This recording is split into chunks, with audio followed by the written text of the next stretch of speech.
Um, 5, 4, 3, 2, 1, go.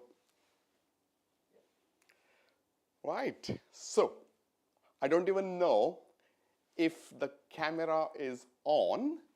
This is Dr. Manish from DenTTrack, and this is an absolutely amazing experience. And I can't tell you, I haven't slept last night because what's in this room which you can't see, there are lots of people out there, lots of cameras, lots of technical people here, and I'm just going to thank them for all the work they have done. Al, thank you very much. Ed, thank you very much. And I hope I'm live, Ed. Is it all working? That's a thumbs up. Thank you. Dean is out there. My co-speakers, Ruth and Glennis, are here. Really, really excited. But I'm going to start with apologies. And the reason I'm going to start with apologies is I just need to catch a little bit of your sympathy for us today. First live session of DenTTrack ever. Going live to the global audience today.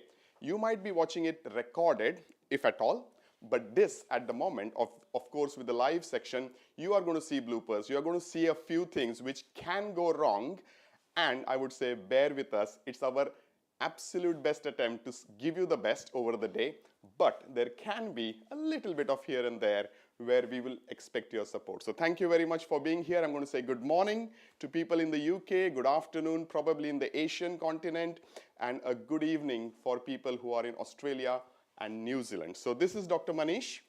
Some of you know me and you have registered in, some of you don't, and I'm a dentist.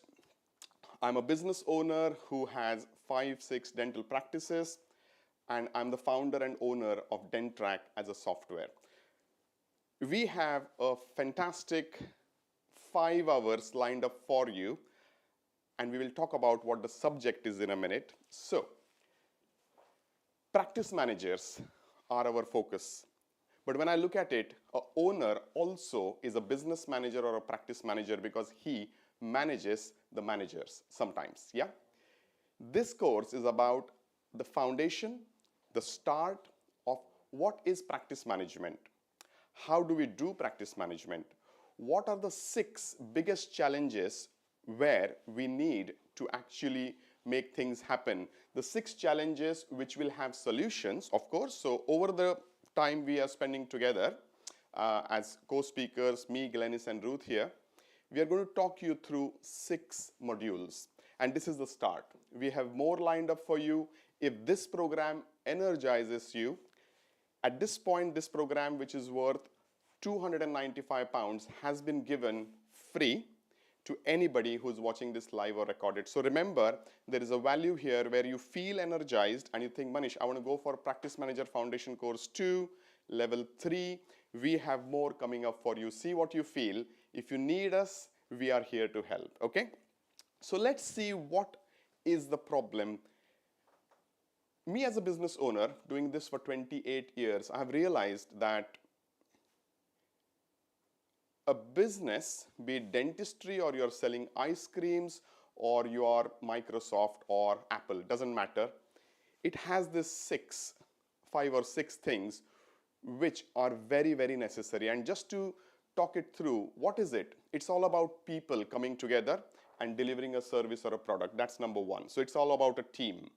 Secondly, it's all about managing clients or customers or patients coming through the door, which needs marketing.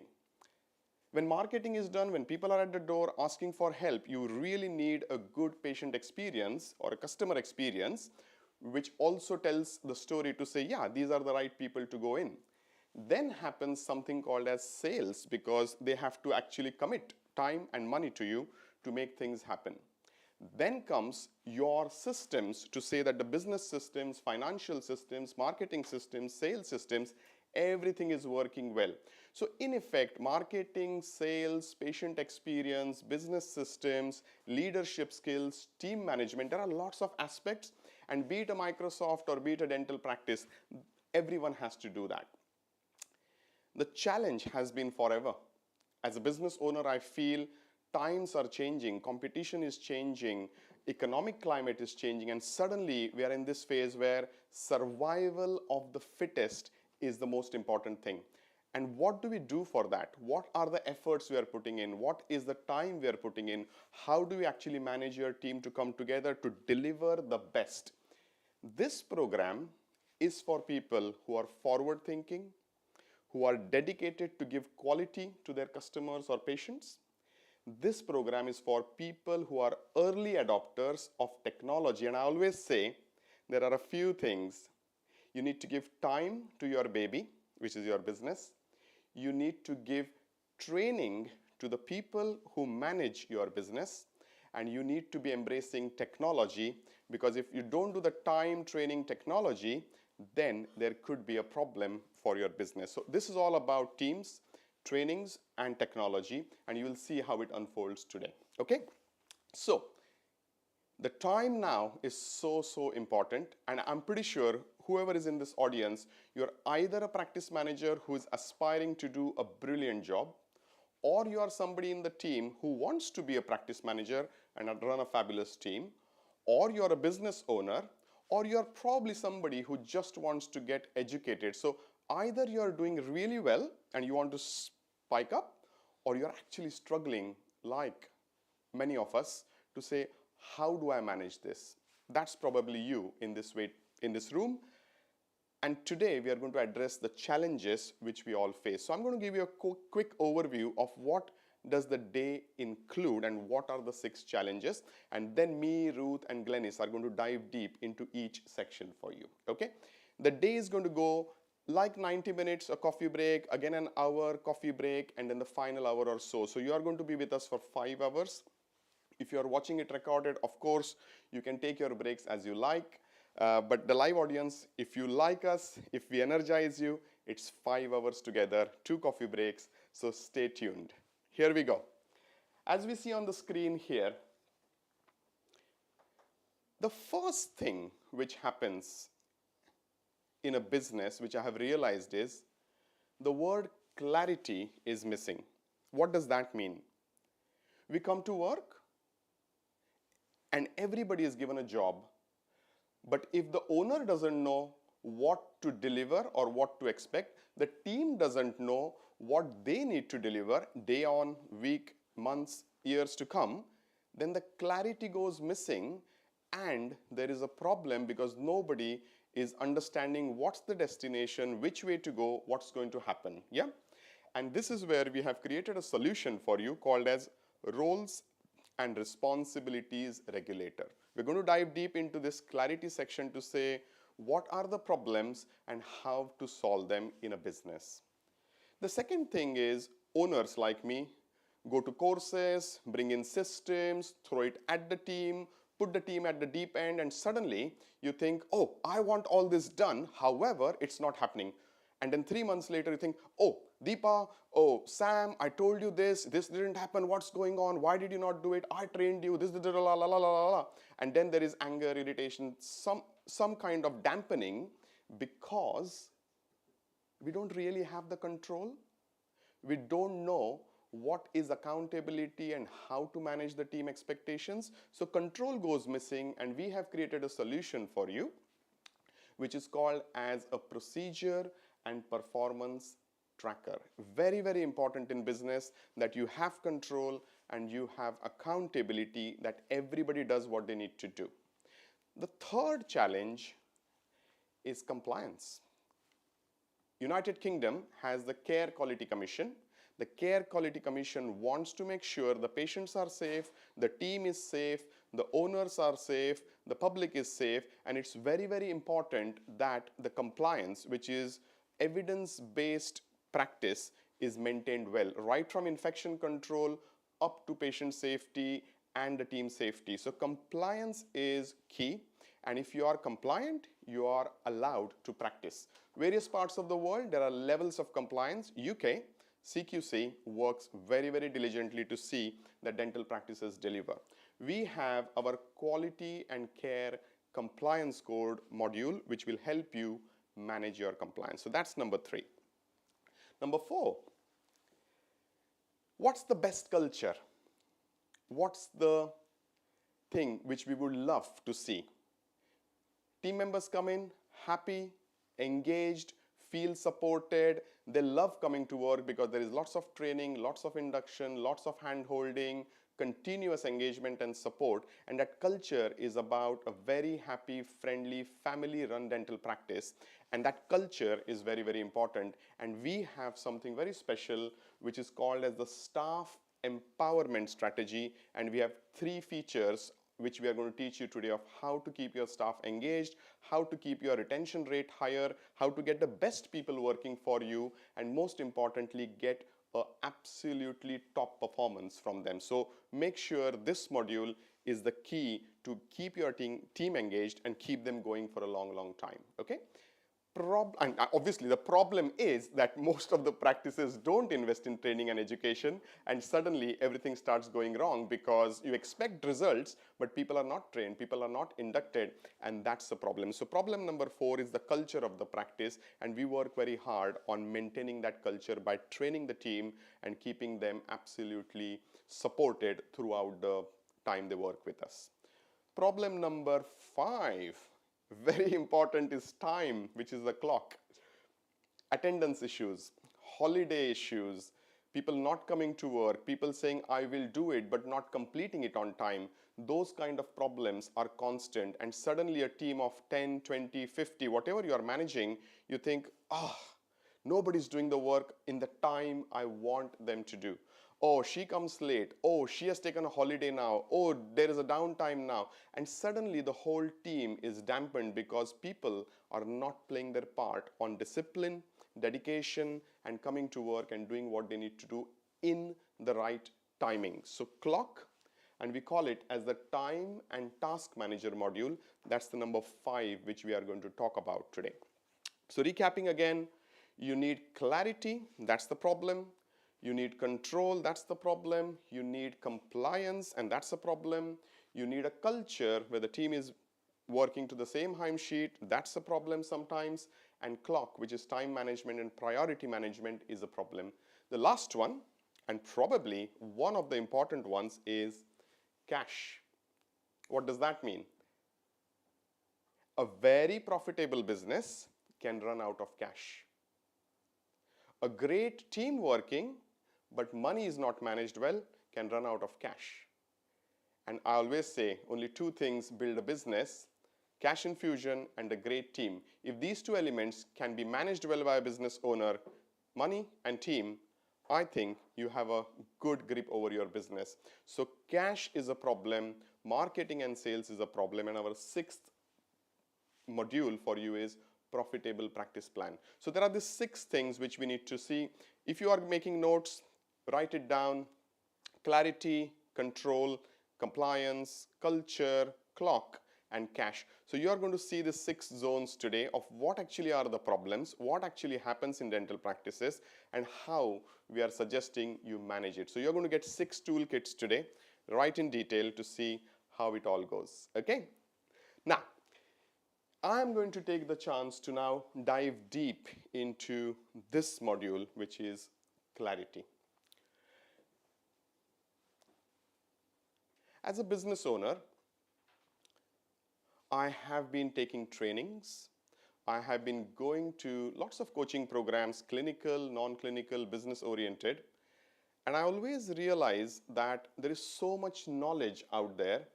I imbibe that, and at this point, I really want to thank my coaches, Chris Barrow, Ashley Latter, Laura Horton, Mike Bentley, Ashish Parmar, Rajiv Verma, Amer Amin. There are a lot of people who have coached me, trained me, shown me a lot of things, and I got the clarity of what I really need to do. So I'm very grateful, and I'm thankful to God as well that I got the courage to invest time, invest money, and got the clarity. But what happened after that? As a busy business owner, and some of you are business owners, watching this, you think, I've got it. Monday morning I go and dump it to the team. It's either an email I have sent, or I have sent something like a Word document, and I say, get on with it, okay? Now the team says, oh my God, Manish has come from a course, it's a Monday morning, oh my God, here he comes again, he's going to give us a lot of things to do. In my head is, yeah, I've given the training and induction, and I've told them what to do, and I want results.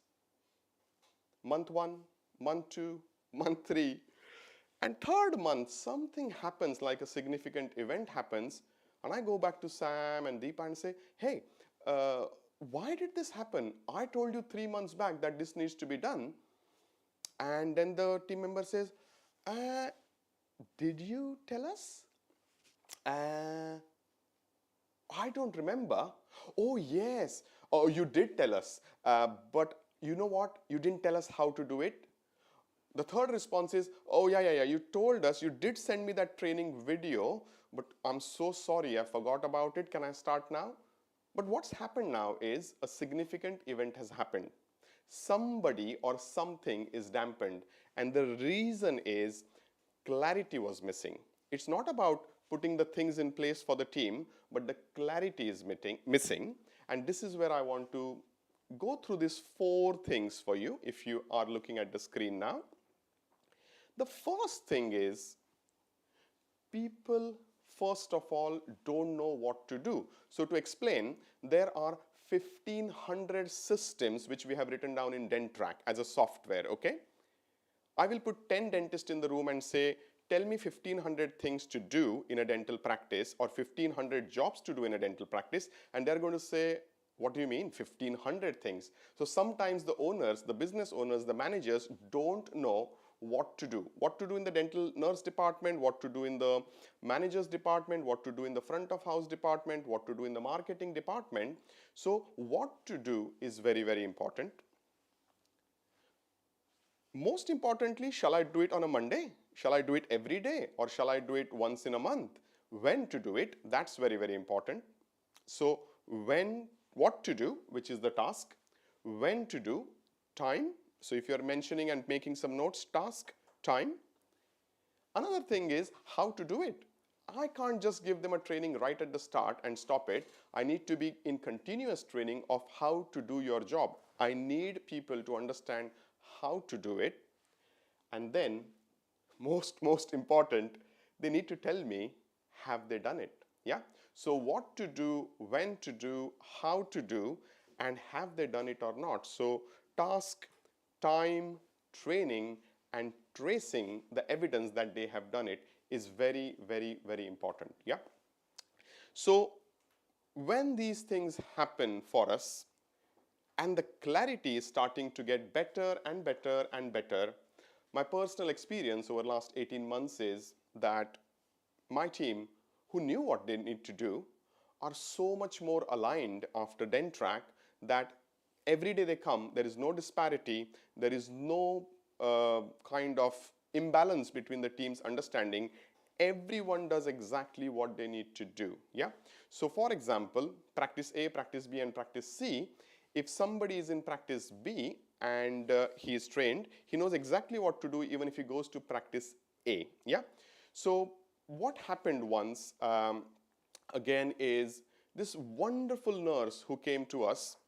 Interview went really well, and let's call her Sam for now. It's a fake name, but Sam came in, and Sam was like shown a lovely spark, and I said, this girl is going to do brilliant. She interviewed well, she started working well, and I kept watching, and it was like 5, 6, 7 months.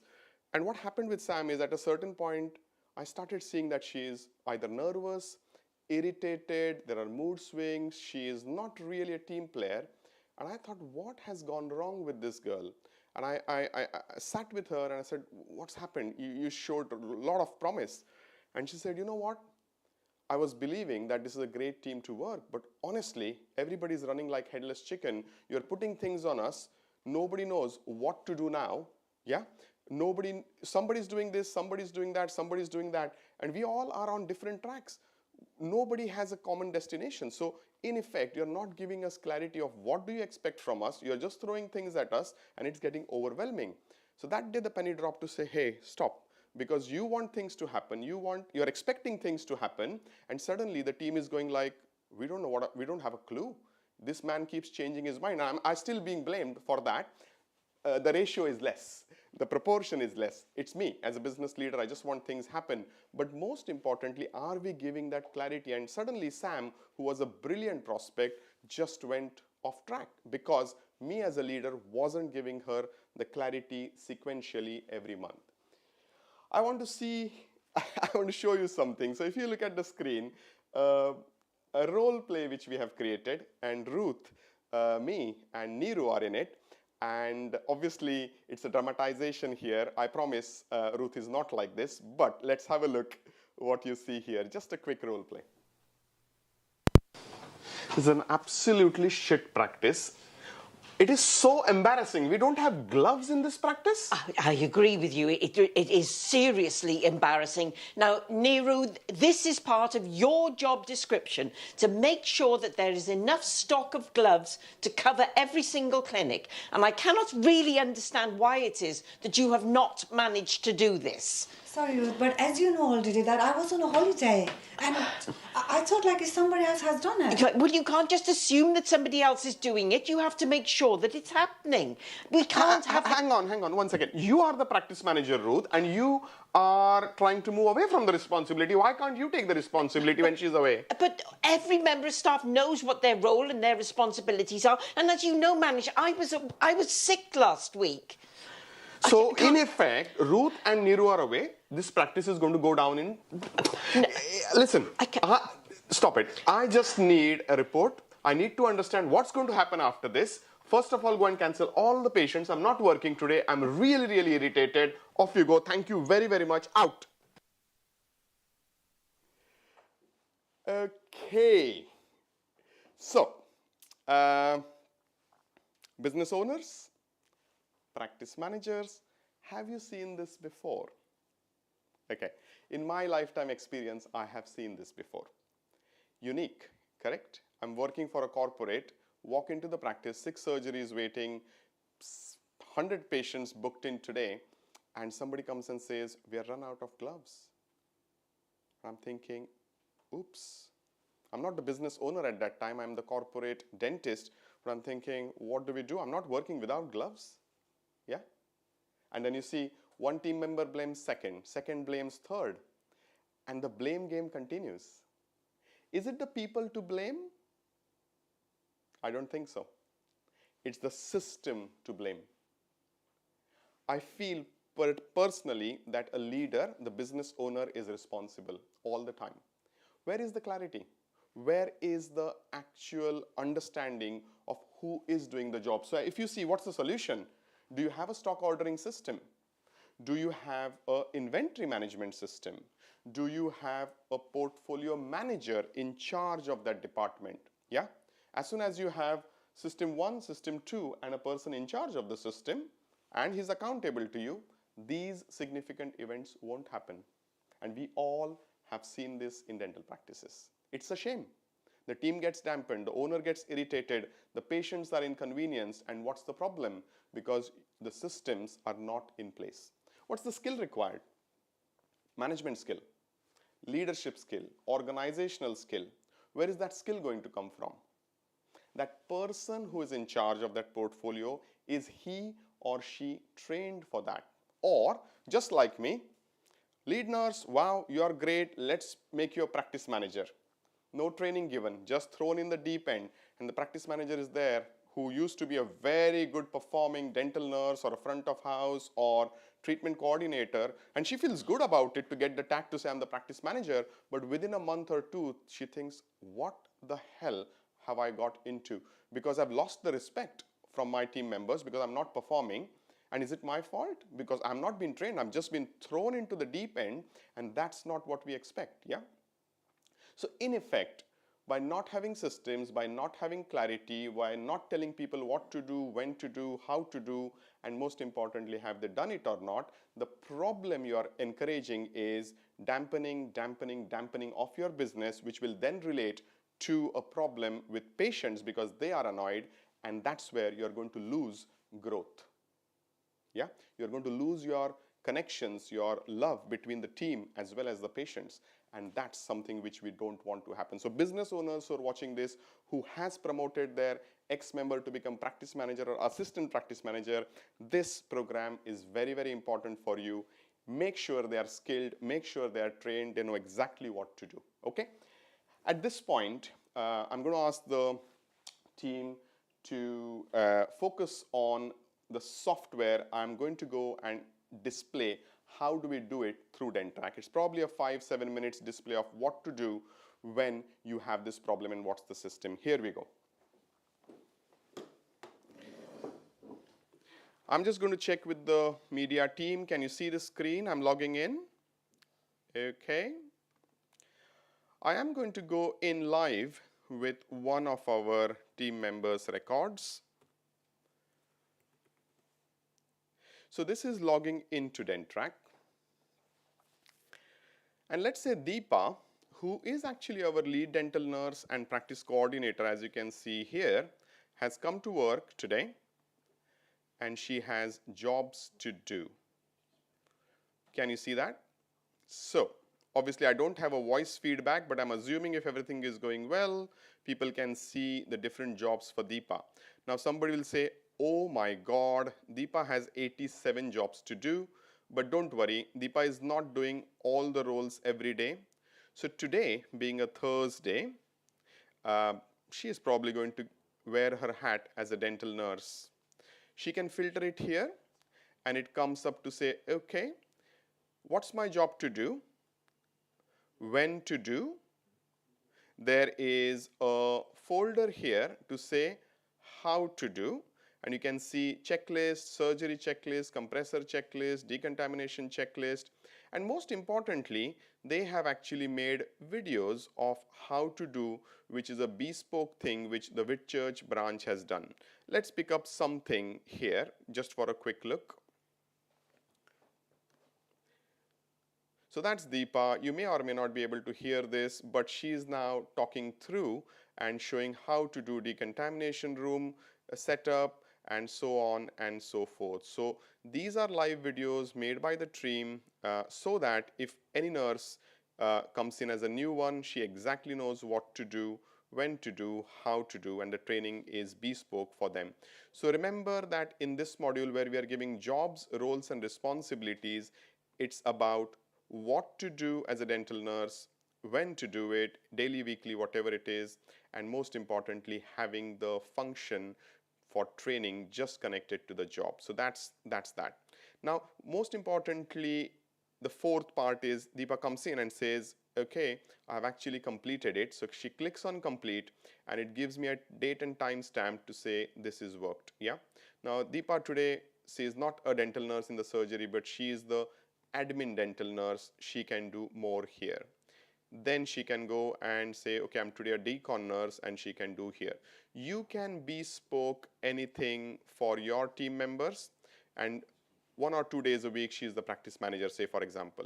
So today is a quick review. Anybody watching this wants a demonstration properly for an hour just to understand, Manish, I'm really interested to get my team singing the same hymn sheet. I want them to actually focus on what to do, when to do, and it makes life easy for my 3, 4, 5 practices or my dental practice with 10 team members. Then this is the module for clarity. I'm going to actually log in as a super user now. And if I go as a super user, let me see. Okay, one of my dearest practices in Southampton, and these guys have done a great job. So it's a super user access. And what does super user access do is it gives you something here where you have lots of team members, lots of roles which they have created, and let's say they created a role called as DC Southampton Dental Nurse 1. I click on this icon and I say, okay, they have bespoke a dental nurse role with these jobs. However, today they have decided this nurse is actually brilliant. Amy is amazing on social media. Let us give her some additional duties.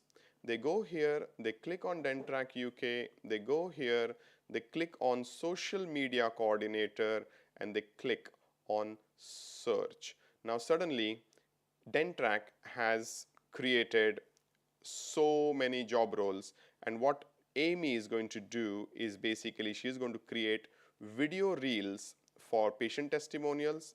She is going to create video reels for dental team. She is going to create video reels for staff testimonial. And you say, okay, great, that's good. Add this to the role, which is DC Southampton Dental Nurse 1. And now because of that, anyone or any team member who is connected to this role obviously will have her new jobs flagging up. If you come to a point, okay, these jobs which are coming up on your portal don't need to be there, you can delete it as well. Now, as I said, you can have your users, you can have your roles, and they can be connected to n number of jobs in this complete index which we have created. Very importantly, as I said, if we go back to Deepa and see the help material which they have created, and I will open that in a second. So in the job section, as I said, they have their own bespoke videos for, say, for example, the practice opening protocol, yeah, which then get connected to this portal. So DenTTrack will give you the how to do, but you can create your own standard operating protocols, own videos, and upload here, which means any nurse which comes into the practice, any manager comes into the practice, they have a ready guidance, and I call it the practice blueprint. So there we are. So I am going to just go and show you a little case study of one of our dental practice nurses and lead coordinators. So if we can go back to this, and Neeru comes from Nepal, and Neeru has been with us for 5 years, and here she is, and this is her experience with a new team member starting within Dental Concepts in Andover, and I was so pleased to hear that. So a sort of applause for Rupa, who started with us, and let's see what Neeru says now. Hi, I'm Neeru Limbu. I'm a quality assurance nurse for Dental Concepts Group. Before introducing the DenTTrack in our dental practice, we were aware of to complete the jobs, our memory failed us and we missed the things. After introducing the DenTTrack in our dental practice, it's like a reminder for us, and it's a system for us. It gives us clarity when, how, what to complete, and it helps us become a more efficient tool. The DenTTrack is more helpful. It makes the induction process very smoother and quicker. For example, we have got a trainee dental nurse. She has already seen the training portal in DenTTrack. As a basis, like I have seen her, she's a more quicker learner than the compare before was 3 to 4 months. And now she's learning in 3 to 4 weeks, which is really helpful for us. There we are. Okay, so just to conclude my module, to say I'm really at this, I'm calling it as the peace stage. Obviously, as an entrepreneur, as a leader, I would like to do more, but last 2 years, putting the time, energy, efforts into building this system has given me lots of returns. Our retention rate is more than 95%. Staff engagement rate is 87%. What it means is that more clarity given to my team members, more kind of support given to my team members to say what do we need to do, how do we need to do, has really helped them to feel fulfilled at the end of the day, because when they go home, they've clicked on their task and off they go home. And I'll tell you, it's not easy to build this for yourself. It's going to take probably 3 to 6 months. The people who are used to this and they can't see a change happening, say for example, that's going to be our hurdle, practice managers and business owners. But trust me, if you hold the fort strong for 6 months to say, guys, please believe me, this is going to help you. So I had the same problems. People said, oh, are you micromanaging us now? Oh, so you want another 5 minutes of our time clicking on this software, is it? Oh, don't you trust us? We do actually exactly that. So why do you need to tell us what to do? There will be lots of comments coming in and they will say, oh, I don't have the time to do this. You're already overworked us. But this system will actually tell you, are you actually overworking them or are you actually helping them? Because by the end of this 6 months or 7 months of good efforts, what I started realizing is the team came back and say, yeah, I know exactly what to do. I feel really fulfilled at the end of the day when I go home, and there is no disparity between nurse A, B, and C, because there can't be a lagger. There can't be a really top performer because everybody's got the same role. And if they're performing, you get results. So end of the day, You will feel secure with this thing happening in your place, in your business. You will feel very, very importantly a growth trajectory to say, wow, the performance has gone. And most importantly, the patients will love and connect very well with you because they think this is a very systematic practice, top quality, and all the team knows exactly what they need to do. On this note, I'm so excited to welcome Ruth Driscoll, my coach, my mentor, and speaker today. Ruth, come along. Hey, Good how to you see doing? you. Very, very good. I'm good, I'm good. Ruth is going to take over for the next module. I hope I'm still in the camera. And Ruth, the stage is yours. Good luck, guys. See you soon. Hey, thank you. Well, it's lovely to be here today.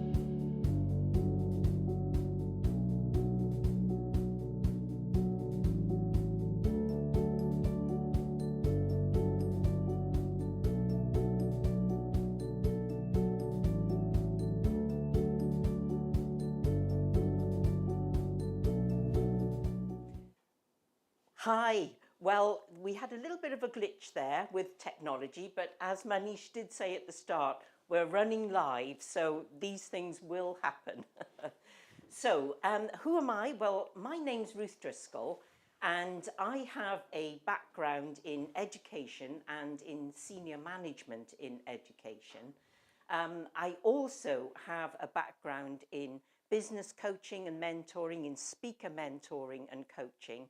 And I run my own business, and my own business is for those who are either in or they have been in a manipulative, abusive, controlling relationship. So I have an expertise in communication skills, in understanding behaviors, particularly when they come from a challenging background. So let's continue with the dental practice autopilot. So we've just been hearing about the importance of clarity, and for that we have the roles and responsibilities regulator to support you through that. The next element that we're going to look at is control. Now, what do we mean by control? Well, this is not about that sort of fierce grip of control. This is about the control that gives you that certainty within your practice, particularly over the procedures and the performances that are an integral part of the way a dental business practice needs to operate. So in order to support people through that, we have the procedure and performance tracker. So let's have a quick look at that and see what the elements are. So the first element within this, we call it monitor. And this is where you have procedures in place that make sure your reporting systems are absolutely robust. This is really important because you do not want to be falling foul of CQC. The next element is manage. Now, this is where we're looking at the performance of each member of staff. So this gives you really vital procedures in place for managing the performance of each and every member of staff.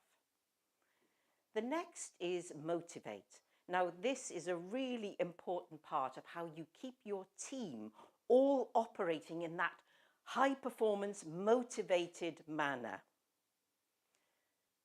And the last element is mission, because let's face it, you have outcomes to achieve. So you need to make sure that the procedures that you have in place are all going to lead towards you achieving those outcomes, and that every member of your team is on board with that and recognizes that they are a very important part of that. Now, let's have a think about what might happen if you haven't got these robust procedures and practices in place. Well, let me ask you this. Have you ever watched, one of those sort of circus training acts, where they've got plates on the end of sticks and they're wiggling the sticks and the plates are spinning and they keep dodging back and forth, keeping you guessing, oh, is the plate going to fall? When's the plate going to fall?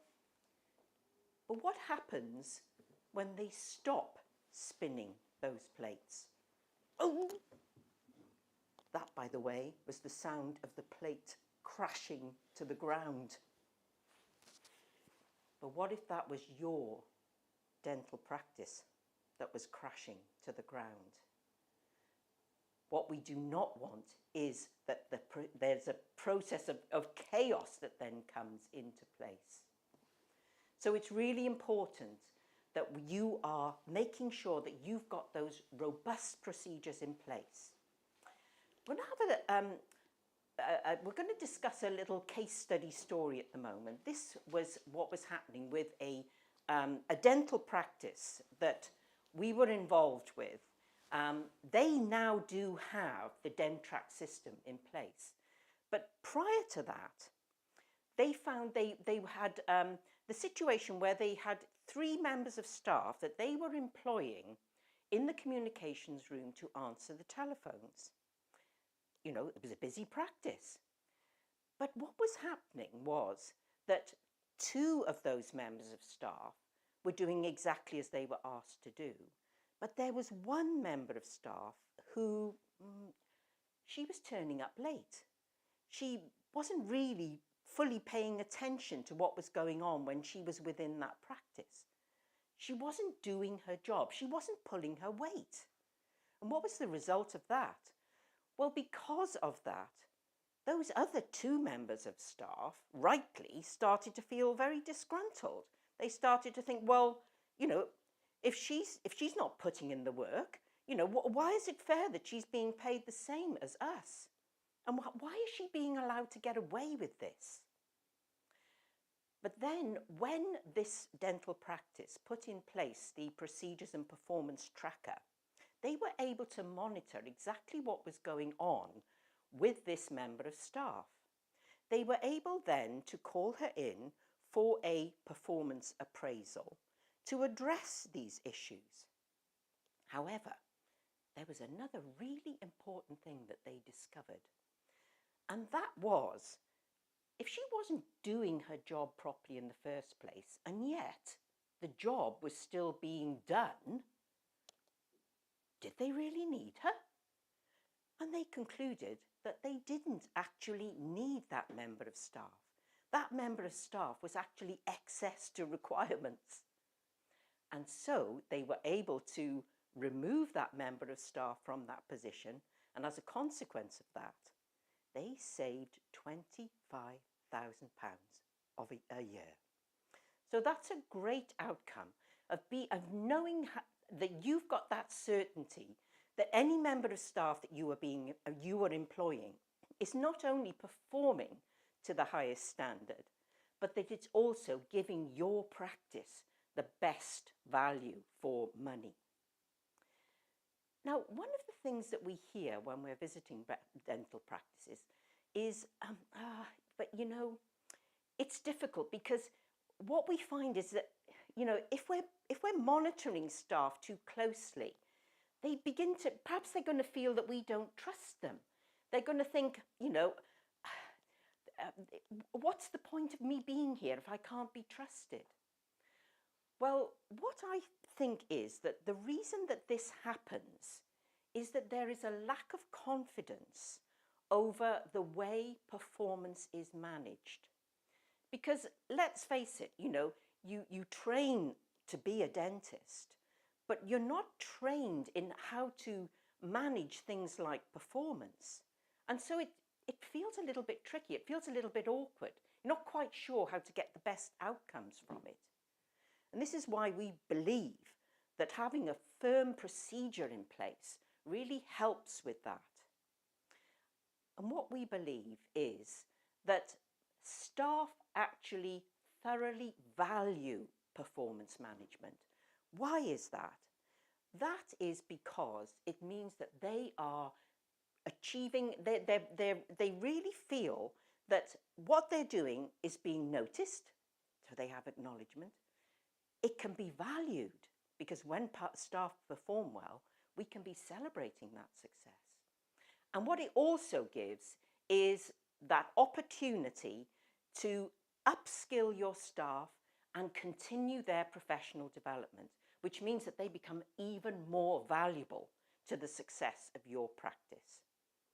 So dental practices that put in place the procedure and performance tracker, what they find is that they can be absolutely confident that they have robust and reliable systems in place for the filing of all reporting. They have a staff that are valued and are therefore able to work to the highest level of their abilities. Their staff are continually being upskilled. Their staff are able to support each other. So you get a great team ethic going on, and everyone understands how valued they are. So why is it? This is what we found, and it's really quite surprising, that 80% of dental practices don't put in place those robust procedures for performance and tracking. Well, what we've found from listening to them is that they say, well, you know, staff should know their job. We shouldn't need to have to monitor what they're doing the whole time. They should just be able to get on with it. But of course, that's not the way to achieve that success across your practice. And again, it probably comes down to that lack of confidence in being able to put these procedures in place. So that's why having the procedure and performance tracker working within your dental practice makes it really straightforward for you to be able to monitor what's happening within your practice. Now we're going to have a little look at another scenario that we have created for you, where, again, things go a little bit wrong. Let's have a look.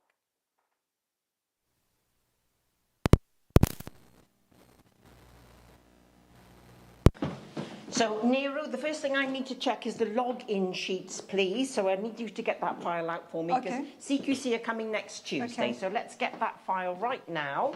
If you could hand it to me, please. Sure. Yeah, just that one. Yeah. Oh, this is not the file. No? Okay. Is that the file? Is that... No. So hold on a second. We're short of time here, Neeru. Which is the login file, please? Where are the log sheets? I just need to check the log sheets. I'm just trying to find out. Yeah, but we've got CQC coming next Tuesday. We haven't got time to mess around. Is there not a system in place here? Why is it that you can't just put your hand out and reach for that file? Sorry, Ruth, but I thought like that Jasmine has done it last week. Oh, Jasmine, you're waiting for someone else to do this. If you've got a system in place, then surely you should just be able to reach out your hand, take the file that's needed. We haven't got time to mess around with this. We've got CQC breathing down our necks. I thought like it's been done. Oh.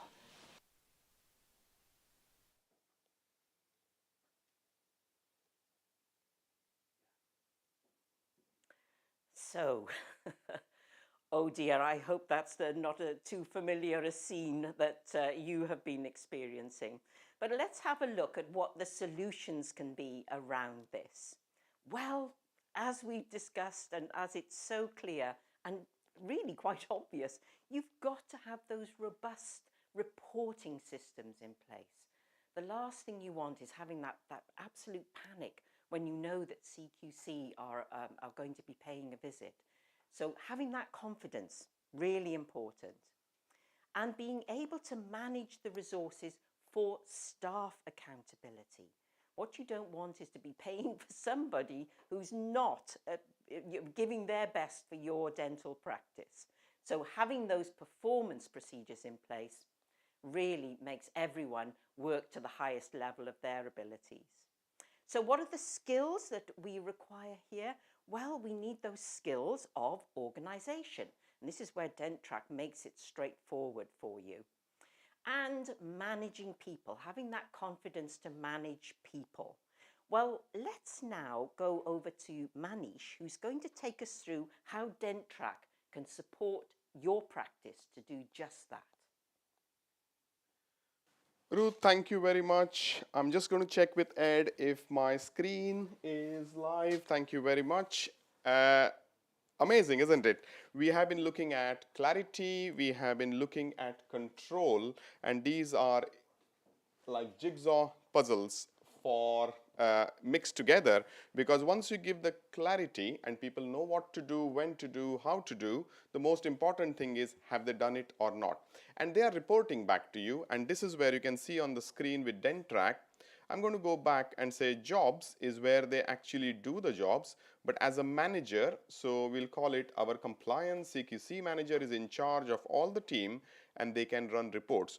Obviously for confidentiality purpose, because this is a live site, I'm not going to run the reports, but I'm going to show what the reports are.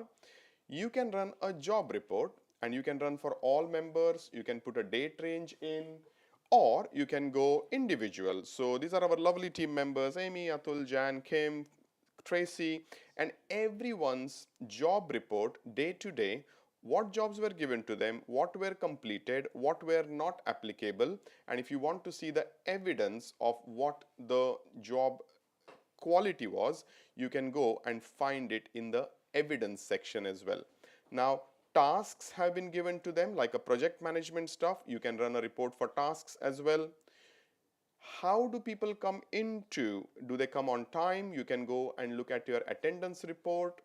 Are the holidays being managed well? You can run a report for the holidays. So in effect, you are in control of things to do, tasks to do, or jobs to do, tasks to do, team coming on time, everybody making sure everything is working well, and holiday management as well. So this reporting feature is the key, and you as a manager can sit on a desktop somewhere remotely Monday morning, just open the reports. And the most important thing, as Ruth said, is the performance of a resource or a team member is so important that you need to give them a feedback, you need to give them the appreciation. And as a minute, in a minute, when this module comes to that final conclusion, I want to do a little Q&A with Ruth. I want to talk to you guys about how this two modules have really benefited my businesses and other practices who are using DenTTrack. So reporting module is all about control and making sure you actually energize your team members on being on the same mission. So monitor, manage, and keep people motivated to be on the same mission. That's the part of this module. Ruth, over to you. If you want to share a case study of some people benefiting from it, it's over to you. Yes, so let's go to a case study now. Oh, it's me.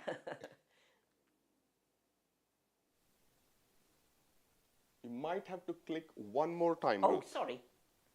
I'm Ruth Driscoll. I'm one of the practice manager consultants for DenTTrack. And one of the problems that I was seeing across practices was that dental practitioners found that they had a lack of control over what was happening within their practice. They were finding that they weren't certain about matters like attendance, about managing staff holidays, about when jobs were being completed, and how could they be certain that those jobs had been completed. And this is where DenTTrack came as a huge blessing, because now practice managers are able to monitor exactly what's happening right across their practice with regards to holidays, staffing, attendance, all of those key issues that help the practice to run smoothly. They are able to manage then exactly when and who are going to be in the practice so that we don't reach that place of sheer overwhelm or uncertainty. Now, the result of this is that staff feel greatly motivated. They know exactly what they're doing, and they feel as a result of that that they're more greatly valued. And this means that the whole practice is on the same mission. It's like everyone is speaking from exactly the same page. And this gives all of our practice managers that feeling of being completely in control.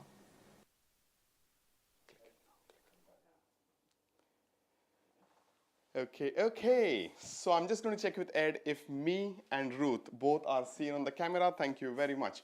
So guys, we are at this 1 hour mark, 60-minute mark, and I just want to do a quick recap. have a little chat with Ruth so far of what's happened, where are we at this juncture of this teaching and education, and then we are going to go for a 10-minute coffee break. So just before we go for the coffee break, the experience share which I want to do, and this is my message to people who are watching, and because this is online, I'm just going to ask for a favor, if that's okay. You're watching from somewhere in the world. You have got a response from us either through email, WhatsApp, text message. You have heard about this program somewhere. You are connected to us somewhere.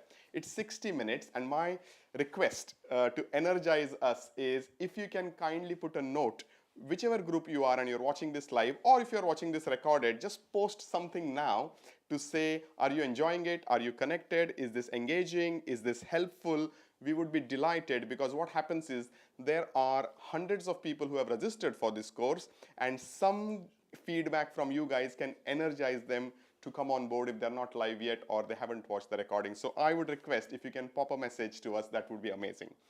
Recapping, as Ruth said, two things: control and clarity. Ruth, I'm going to put you on spot, if that's okay. Yeah, sure. You handle a very important topic of life, and that is about relationships between husband and wife, partners, etc. And your core has been about helping women on abusive relationships. Correct. I just want you to just go in and say these two elements, clarity and control. What is your take on that about relationships? Do these words actually apply in real life as well? Oh, absolutely.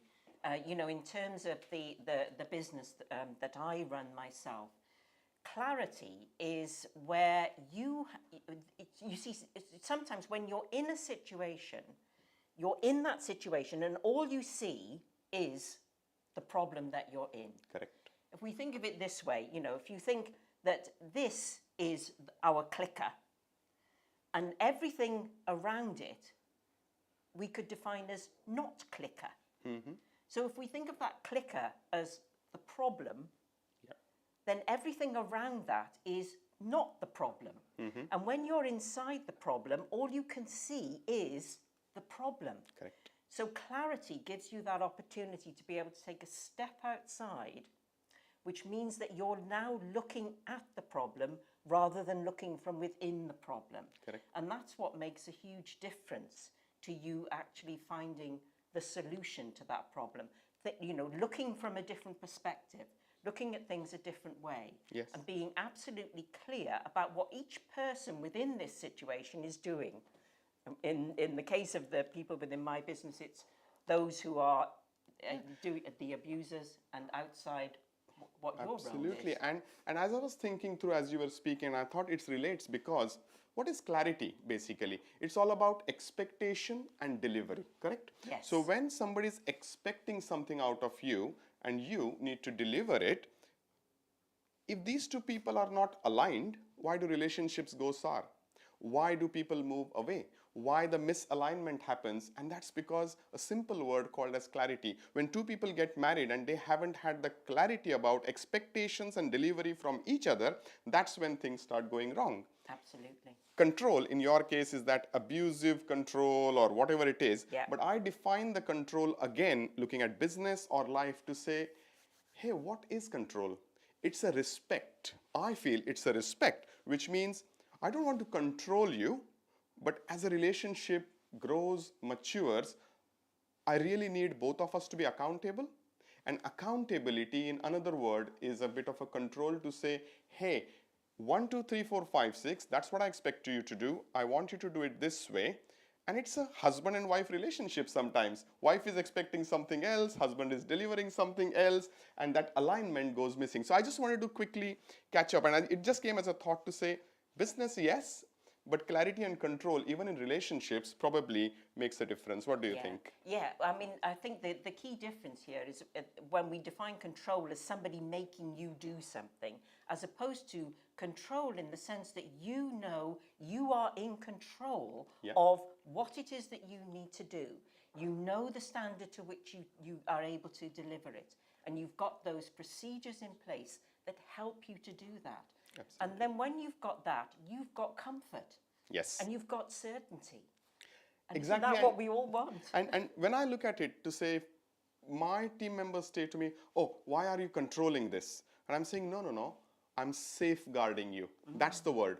Because when I'm putting these control lines, accountability lines, systems in place, I'm trying to make you safe, your job safe, you coming to work and feeling really happy about it. That's my intention. I'm not micromanaging it, but if I don't give the clarity, if I don't put the accountability in place, this relationship is not engaging. That's my word. Yes. Okay? Yeah. Recapping, clarity, what to do, when to do, how to do. Most importantly, have you done it or not? Both ways, owners as well as team members. Control in a sense of respect for each other to say, hey, I expect this. Have you delivered? Thank you very much.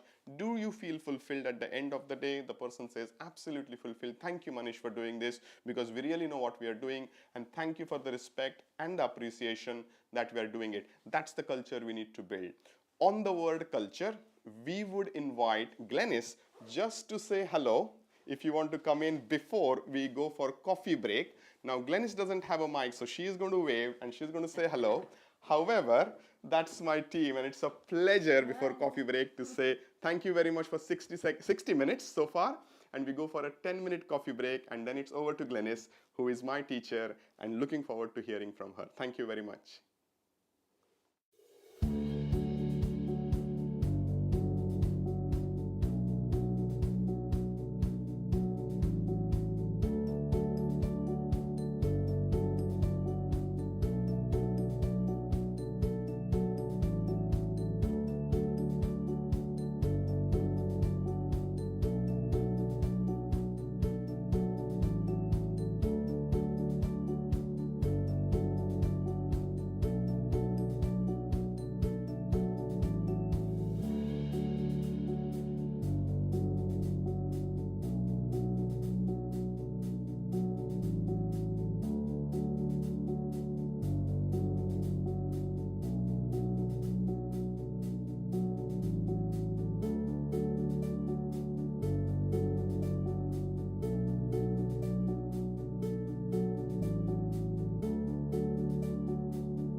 Hello, my name's Glenys Bridges. I've worked in dentistry as a trainer, as a dental nurse over many years. And over those years, dentistry has changed tremendously. And I think probably one of the biggest things that has made the difference that we see today is the need for compliance with CQC. And my section that I'm going to be working with you today on is about compliance. Some people tend to think of compliance as something that happens alongside your work, but actually it should be integral and part of everything that you do every day as a whole team.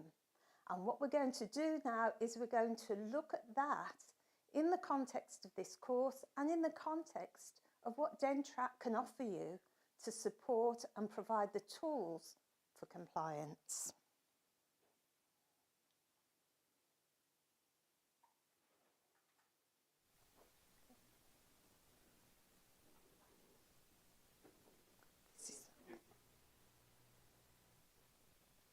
One, wasn't it? Right. So, as far as compliance is concerned, we'll all be very familiar in the UK in particular with key lines of inquiry. Key lines of inquiry are the measures that are taken to ensure that compliance is happening. Irrespective of whether you're in the UK and you're subject to the Health and Social Care Act, or whether you're anywhere in the world, the same principles will apply and will enable you to run the practice in the most effective and efficient way and get the best results for your team, your patients, and importantly, sustainability for the business. So when we talk about compliance, we're talking about the safety. Now, the key lines of inquiry are the elements that we're going to look at, these 5 S's. And these are the things that you need to be able to measure in your organisation. So, making sure that the safety of the organisation is paramount has got to be the most important thing. Making sure that infection control is at its optimum level. Making sure that safeguarding is understood and put into place for staff, for patients, all across the whole practice. So the safe elements that create the most sustainable practices are parts of the DenTTrack system that will show you exactly what to do in order to keep things at the right level. It's about showing how caring the service is. People don't like coming to the dentist. I'm sure you might have noticed, somebody might have mentioned that at some point.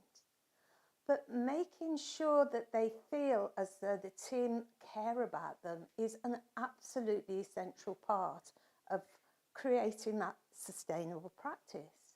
So the caring element needs to go across the whole of the team. And again, from the reception, where how people are greeted, all the way through to having completed treatment and getting a really good feel of how the patient felt that they were treated. The caring elements are absolutely essential. You want patients to walk out of the practice thinking, I don't really like going to the dentist, but if I'm going there because they are so caring. So creating that environment is hard. People come to work on days after they've had all sorts of experiences in their life outside, and they're coming into work to care for patients. And creating an environment at work where people feel cared about creates the possibility and the ability for them to care for others, irrespective of what's happening in their own lives. So that's all a part of the culture of the practice, which we will be diving into in a little while, but the caring element is essential. It needs to be responsive.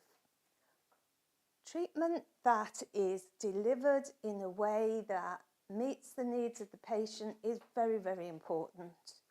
It needs to be swift. The patient that comes along for an examination, told they need some treatment, but you can't give them an appointment for 3 months, 2 months. that doesn't create that sort of caring element around. And the way that the practice is organised, the way that the appointment book is organised, can very often make the difference between being able to see people more quickly or making them wait for a very long time for their appointments. And then the significance is the effect of the overall experience of the practice.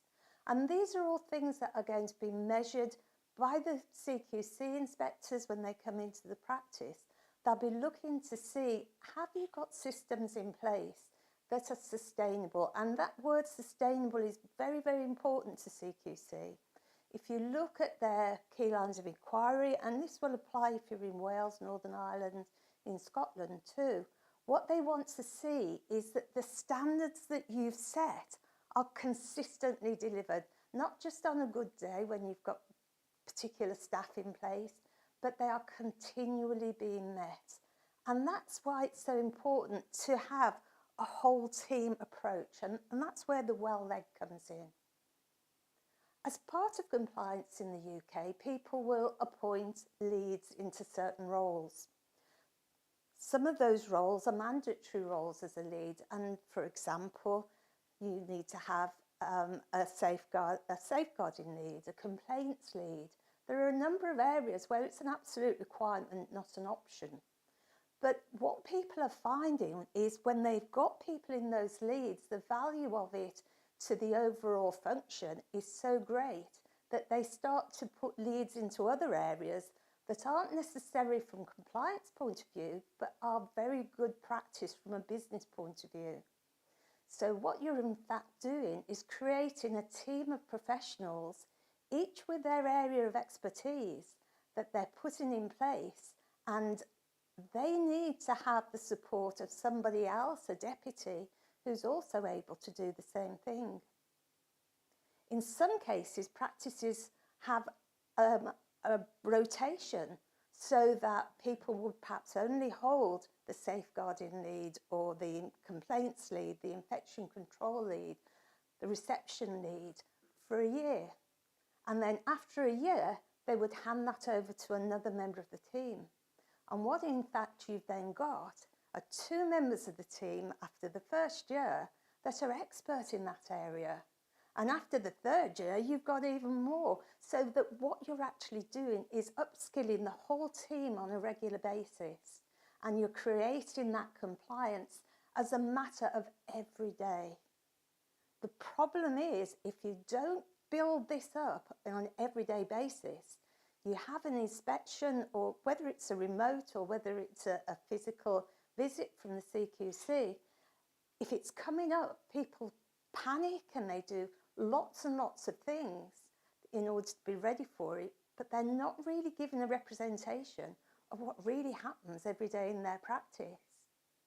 I remember one practice where I went to, because they were having an inspection, to find that they'd got the coffee machine in bits. They pulled it back from the wall and they were cleaning the skirting boards behind the coffee machine because CQC were coming.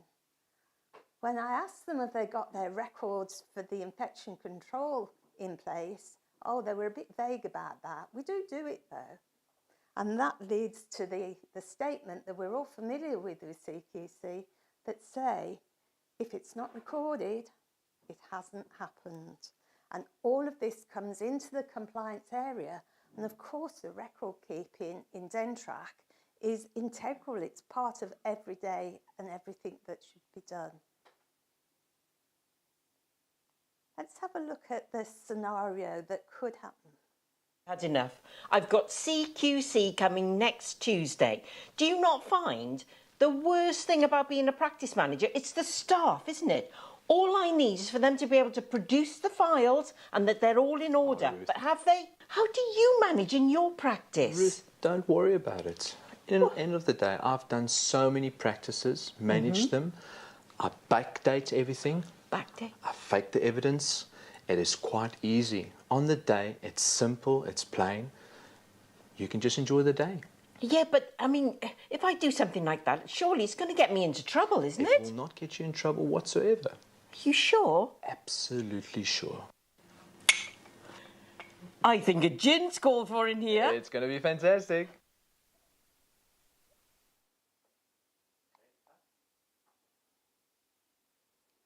Okay, so that's questionable practice, isn't it? And it's really only to just demonstrate how tempting it may be if you haven't prepared and you've suddenly come up to this situation where you're going to be inspected. Wow, what do you do? So what is the solution and what can you do to make sure that you're not in that situation?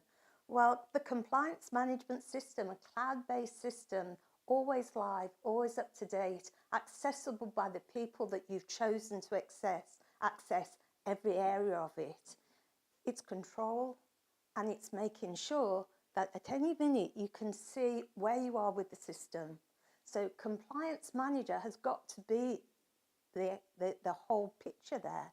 So the skills that are needed in order to make the compliance manager work, well, first of all, organisational skills, making sure that you can plan everything. And I always think about it as being like a jigsaw puzzle with all the pieces when they're fitting together, making the picture, the fuller picture, the bigger picture.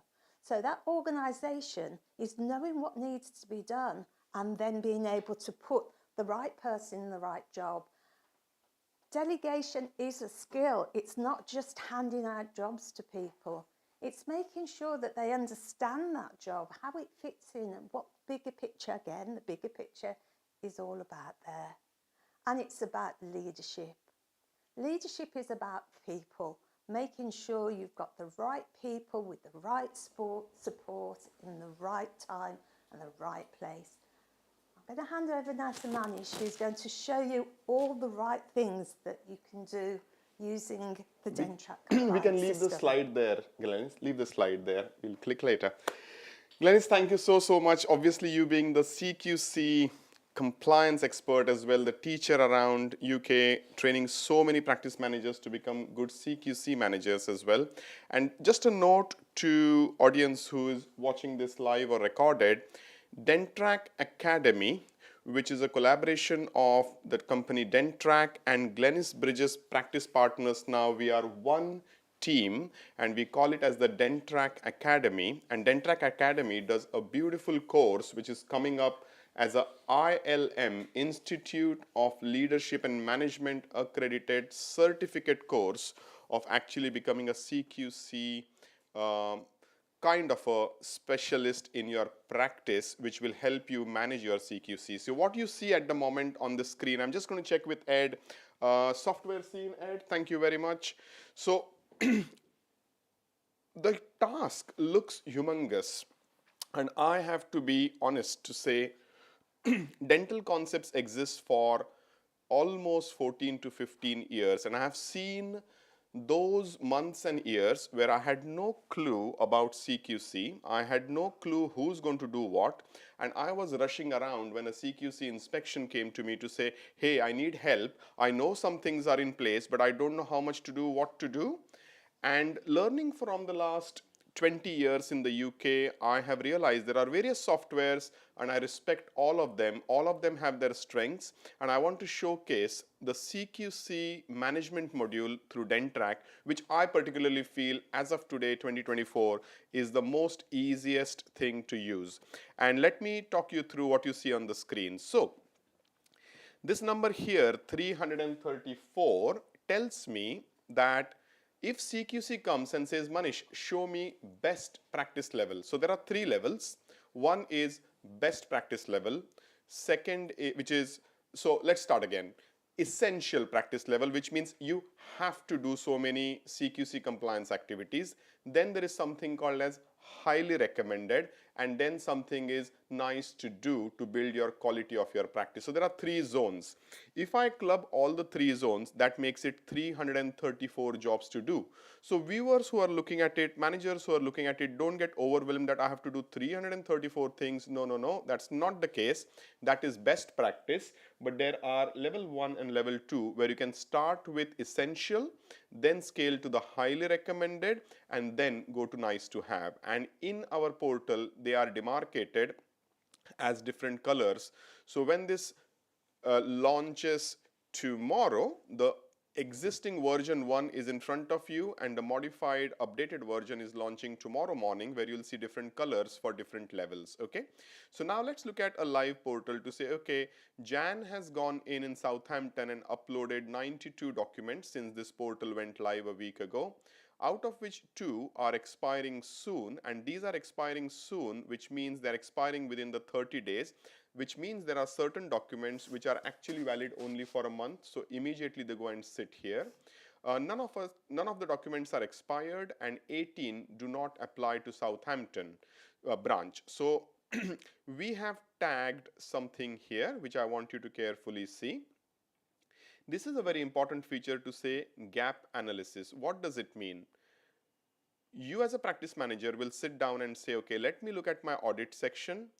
There are 23 audits in the total plate, out of which some are mandatory, some are highly recommended, some are nice to have. And let's look at antimicrobial prescribing audit.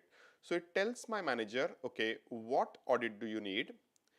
My manager says, how do I do it? She clicks here and she says, oh, fantastic, that's the audit template, that's the CQC guideline, I know exactly what to do. This document is actually telling me the standard operating protocol, step 1, step 2, step 3. In essence of time, I'm not clicking on it, but there are 1500 plus resources sitting in DenTTrack, and they are connected to the exact space where you need to do the jobs or exact job.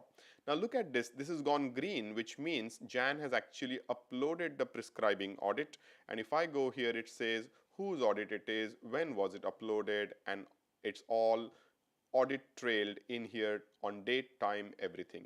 Now what she has done is, in the gap analysis which I was trying to explain here, is she has done a drop down to say I have this.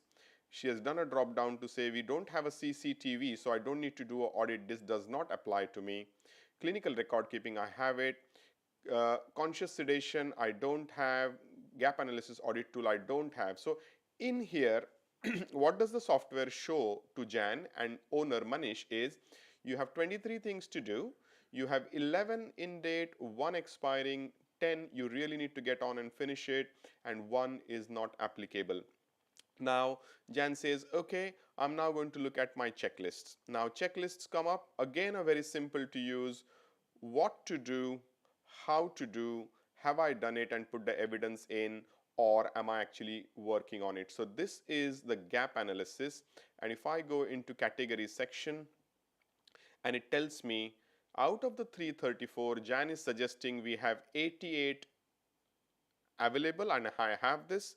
134 are in progress, 135 are in progress, 91 I need to make a start, or they could be nice to have and I haven't really approached them, and 18 definitely do not apply to my practice. So I particularly feel, obviously this is my baby, so I particularly feel DenTTrack has been developed to say what's my gaps, where do I need to do, how much do I need to do, what's in date, what's expiring, and it gives a very clean, simple to do kind of a system.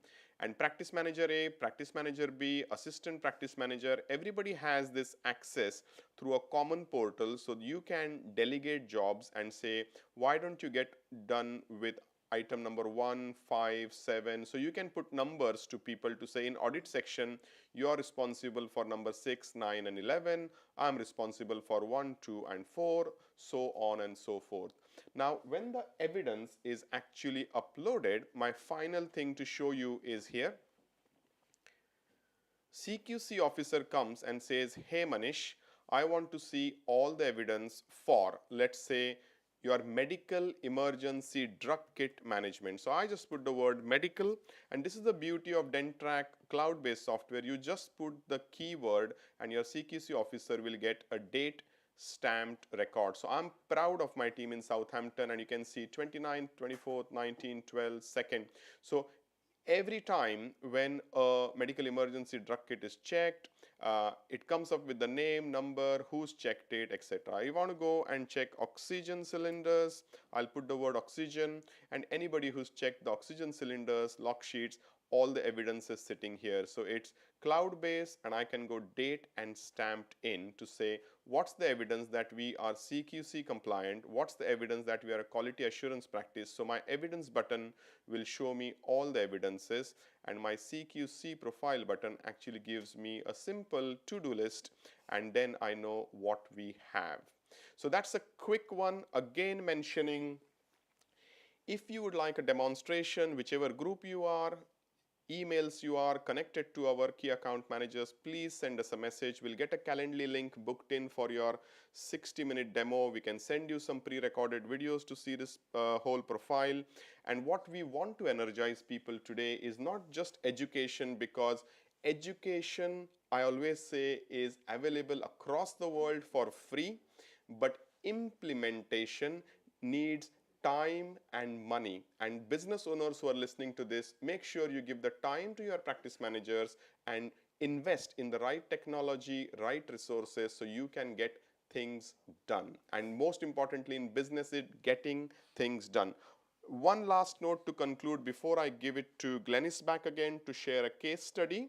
My message to all of you who are listening is there is an offer from DenTTrack and the DenTTrack team, and it's about bringing you all together into free learning like today online, bringing you into actually tutor-led learning online, where you are done a hand-holding by Glenys and her tutors to actually take you through the practice manager's course week on week for 5 weeks. And we have the third level where we are going to actually be in a conference room doing things together on laptops based on DenTTrack and training you how to manage the practice with the correct implementation tools. So there are 3 levels which we are promoting today. Anybody who is interested in hands-on training, anybody who is interested in actually becoming a diploma holder in practice management, anybody who is interested in just free learning online, just stay connected. There is an offer at the end which is a no-brainer. So we want to encourage and energize as many of you to come in for the actual hands-on program with us, and that will change the business dimension many times. That's our promise. So over to Glenys to check if we have a case study. Thank you, Glenys. Yes, we do have a case study, but before, just want to say that's how you make quality management integral to your practice and not just an add-on that happens under the pressure of a CQC inspection. And it can make a CQC inspection a real pleasure because you know you're going to impress the hell out of them with the things that you've got in place there. And that is a very different scenario than we're looking at in the case studies here. Hi, my name is Dean. I'm head of operations for DenTTrack. In the previous videos, you saw me as a practice manager giving false information to another practice manager, and this is reliant on CQC, and CQC needs to be taken very serious. From an operational point of view and dealing with hundreds of practices, I've received so much feedback regarding certain aspects regarding CQC where they have no structures in place, no processes in place, and they don't have any way to delegate this out to the right staff members. Implementing this into those practices and receiving the positive feedback that they've given back to us, where they have actually empowered their staff members, brought in structures, it has actually changed the practices, and it made us very humble in the way that we've approached all these practices and what we've implemented it as well. That's why structures are very important, and that's why compliance is very important. Thank you.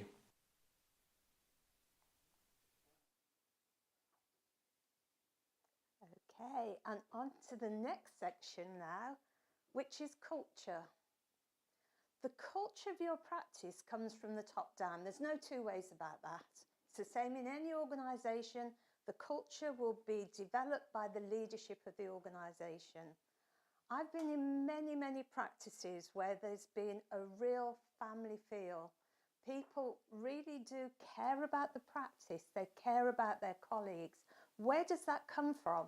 It comes from somebody in the top layer of the practice being somebody that has that approach, and whatever they bring to the practice is amplified by everybody within the team. So when we look at this section, the important thing to remember is that at the very top of the pyramid is the leadership, and that leadership sets the culture.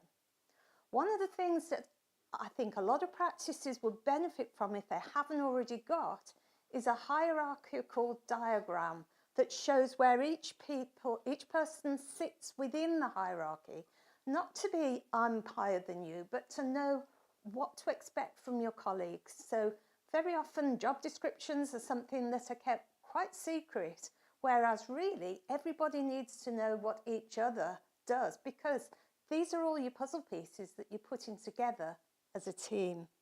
So let's have a look at the overview really of culture, because culture is about empowering your staff, making them feel like they belong, like they want to come to work because they know that what they're contributing is worthwhile. It puts me in mind of something that I often say to students. If anybody is out there listening that has studied with me before, this will be familiar to you. But what we create is a culture of the cathedral. And that relates to the fact that somebody walking along the road, seeing a building site, and going along to the first person working there and saying to them, "What are you doing?" And the man says, "I'm mixing cement. Cement, water, cement mixer, I'm mixing cement." And turns to another man and says, "What are you doing?" "I'm bricklaying. Look, here's the bricks, there's the cement, there's the wall I'm building a wall." When he turns to the third man with the same question, the man says, "I'm building a cathedral." And going to work every day to do the bit by bit miniature, the things that are routine and boring perhaps, are the things that don't enthuse and energise. The things that enthuse and energise is the bigger picture of what you're trying to achieve. So the culture of your practice should be a cathedral culture where everybody really understands what their role is in building the cathedral, which is the mission and the values of the practice that they work within, of the team that they work within. Now, it's not everybody that would be the right person for your team. And at the moment, it's difficult because it's so hard to recruit. Certainly in the UK, I don't know whether that's the same in other parts of the world, but in the UK, actually finding people to employ is difficult.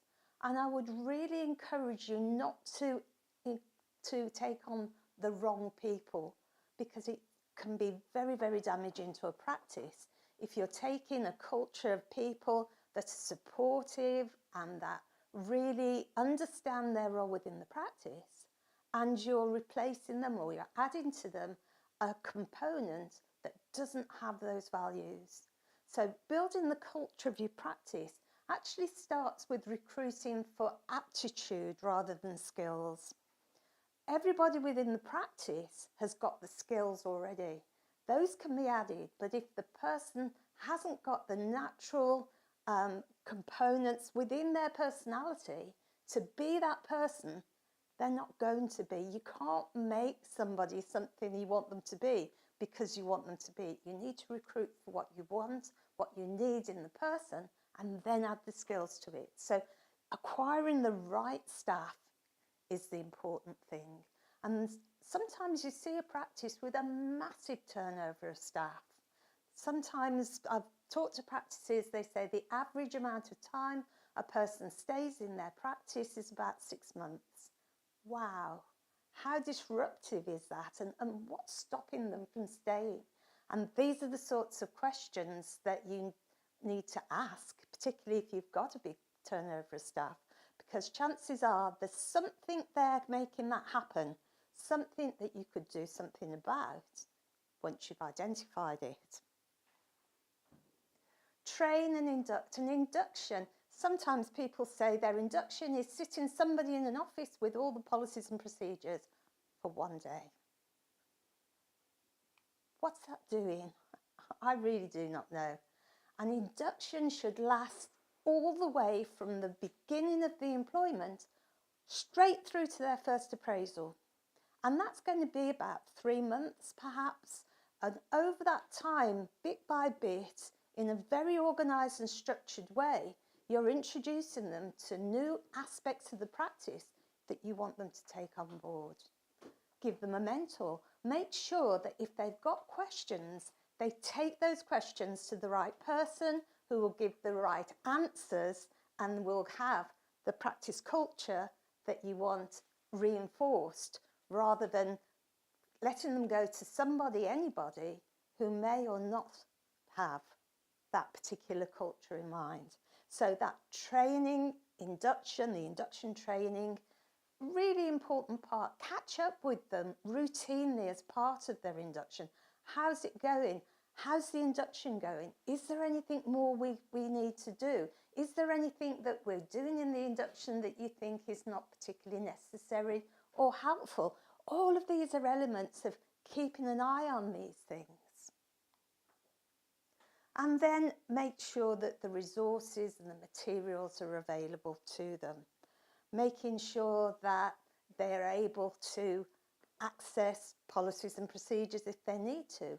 Making sure they're accessing the practice manager if they need to get information. Making sure the practice owner, the provider, is accessible and giving them the information, the support, the encouragement, and actually when they're doing a great job, recognising that. And that's what you get when you've got fulfilled staff. You get the respect that comes naturally. It's not forced, it's not false, it's absolutely genuine and based on things that the person will recognise as their strengths. And if they've got weaknesses, they will be recognised as opportunities to train and develop. And that's how you retain your staff.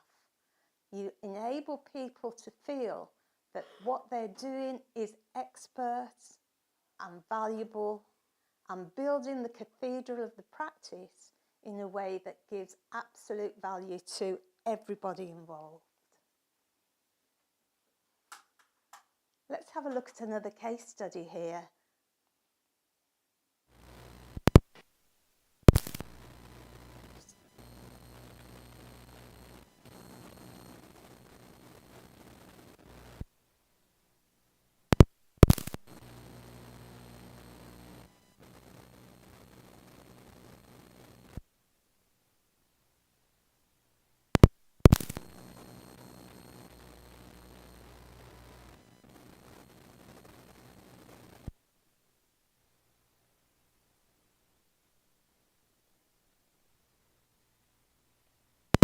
So we are really in a big shit, aren't we? Yes, we are. And when you say that, you know you both are responsible for faking records. And who the hell on earth gave you that advice? Okay, well, how many times have we had the discussion that we need proper staff training in place?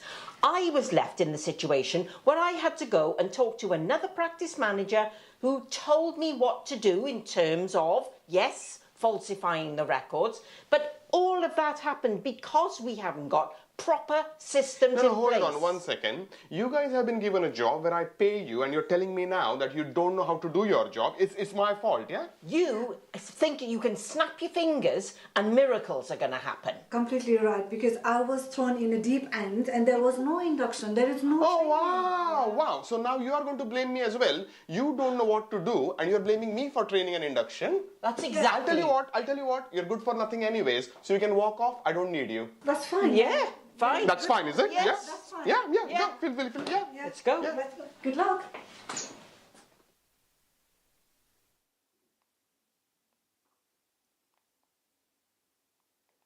Oh dear. No.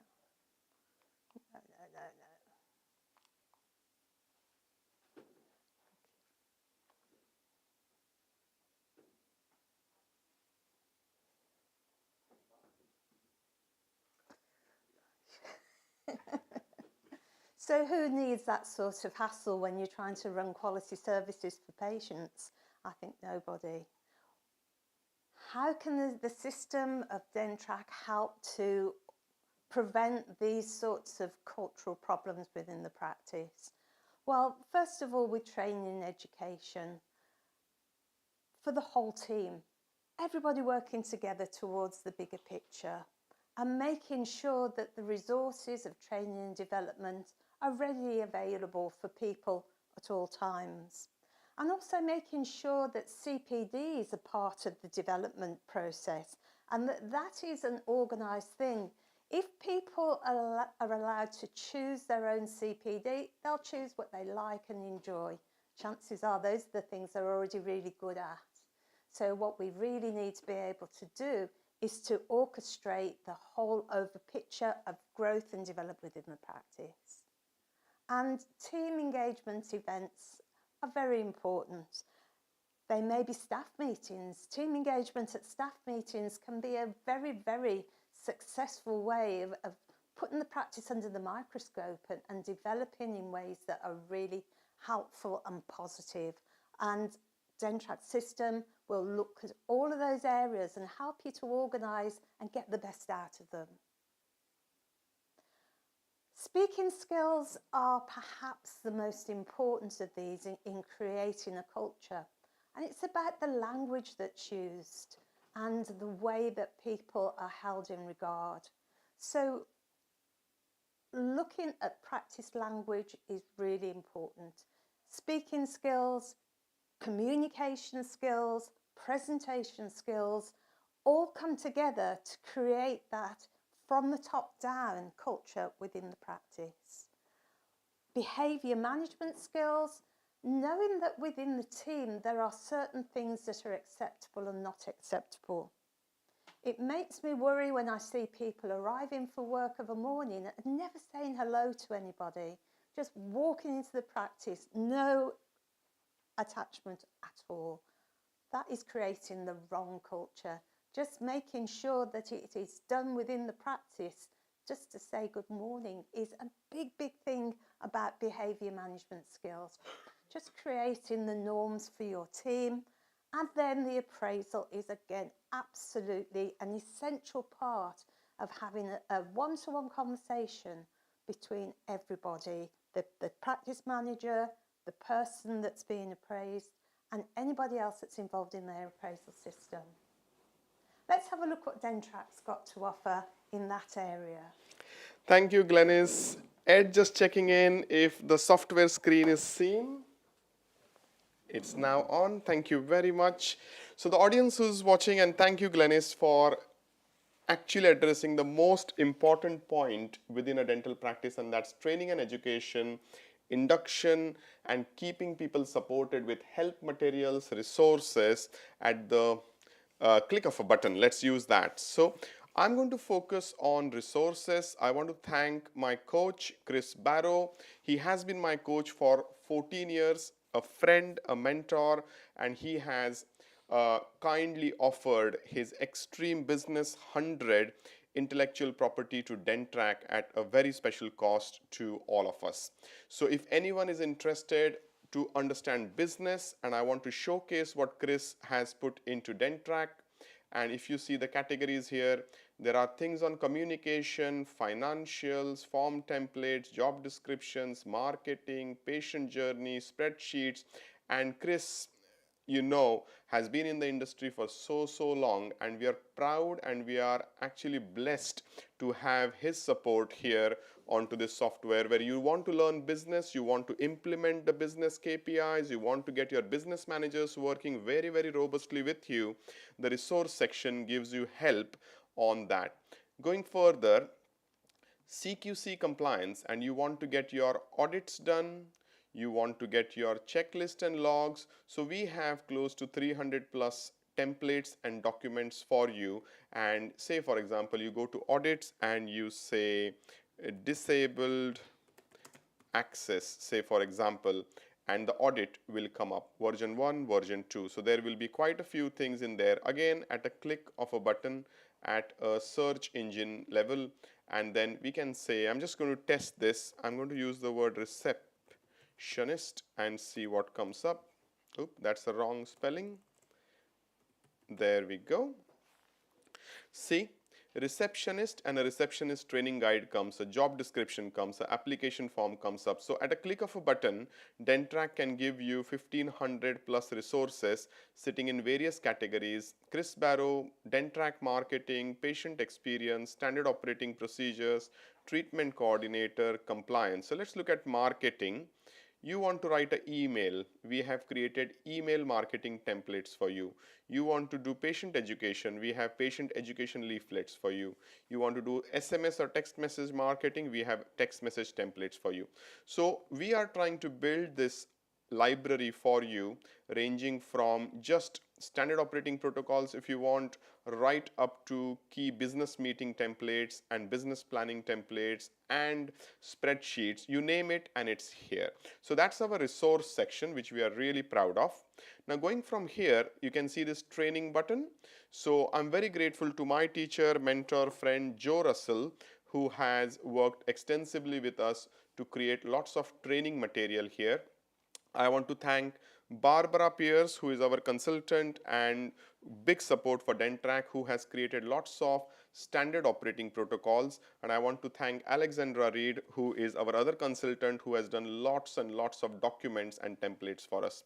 So when you look at this library, which is 250 videos plus, if your team member doesn't want to read a document, they can just click a video and they go in. So say for example, I would like to go and search, and I'm going to say infection as a word, and let me see, okay, sepsis as a word, and see, okay, nothing comes up. So my search engine at the moment, it looks like it didn't work.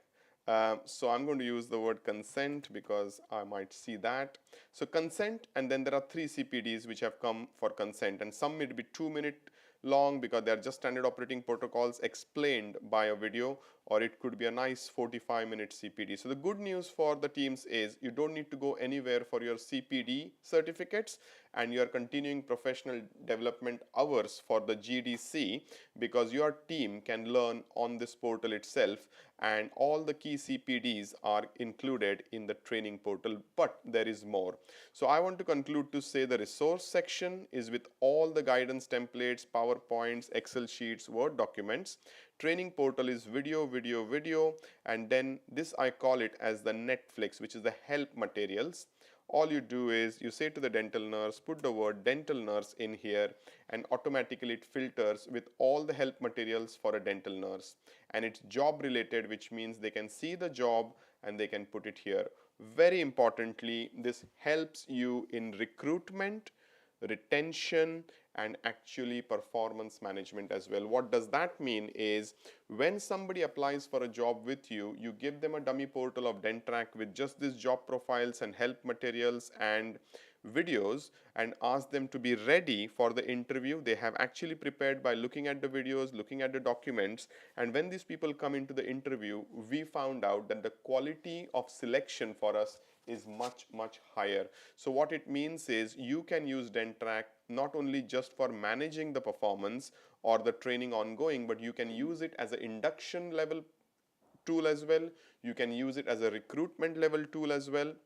And our staff feels very, very happy because they have the resources, they have the help materials, and they have the training included. So that's what it is. And Glennis, thank you for explaining that training is an integral part of a culture. And over to you to see if there is a case study around it. And I am going to take it to the next one.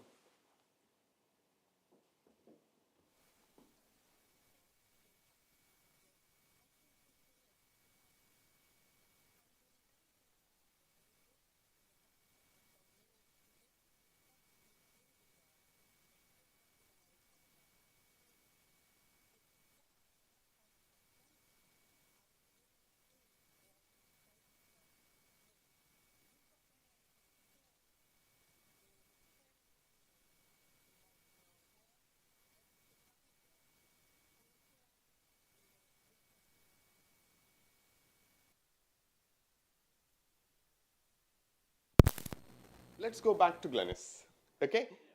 So we hear that there was a glitch where you couldn't hear Glennis.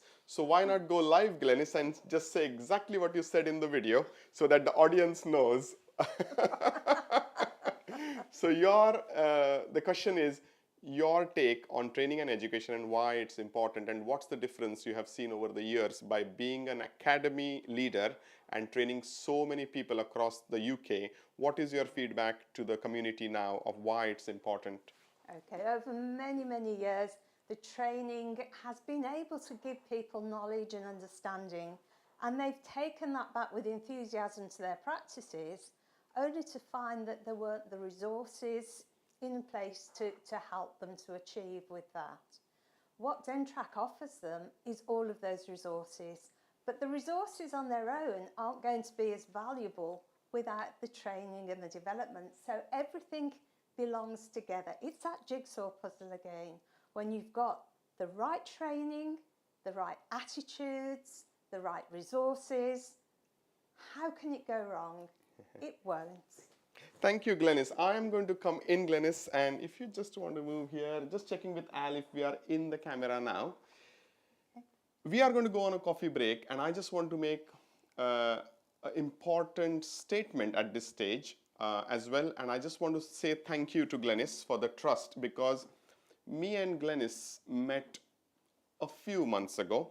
I was recommended, obviously, to Glenys to say, I think, Manish, you have built a very good product, and this software aligns very well with training and education, and Glenys being the forefront runner or leader over the several years so far, you should meet her. And that first meeting, where what Glenys said actually was such a happy moment for me, because Glenys said, listen, Manish, you know what you guys have done is something I have been waiting for so long. And the reason, she said, is I have trained so many brilliant people, and they have the knowledge, they have the expertise to manage practices, they go back to their practices, and unfortunately they don't have three things to actually implement what I have taught them. And the three things are time, resources, which is some money put into the pot by the owners, and very importantly, a platform to actually produce the results. And he said, out of the three things, Manish, DenTTrack has come in at the right time for my graduates, my students, to actually perform and give that performance out, to build a quality practice, give that outcome to their practice owners.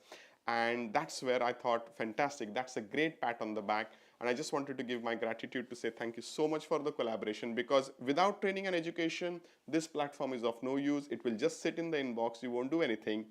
However, same applies for training and education. If you take it but you don't have anything to implement it, you need both puzzles together. You need very much to. So, and this is what we've got now. Absolutely.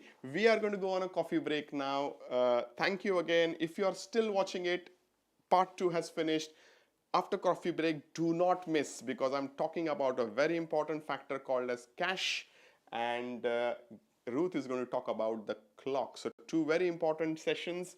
But if you're still energized, still watching, any comments on the WhatsApp groups, we would love it, because that's our energy during coffee, and we come back for our last session, which will be probably an hour. So thank you so much for staying tuned.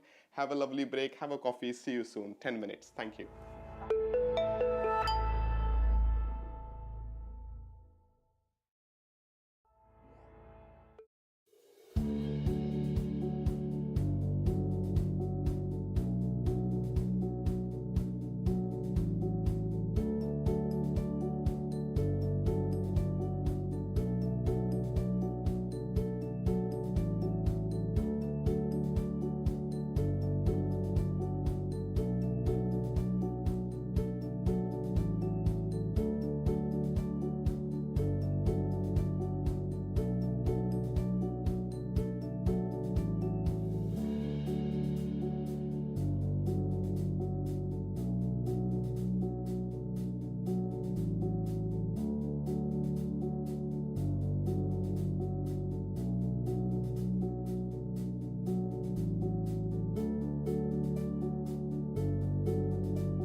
So welcome back.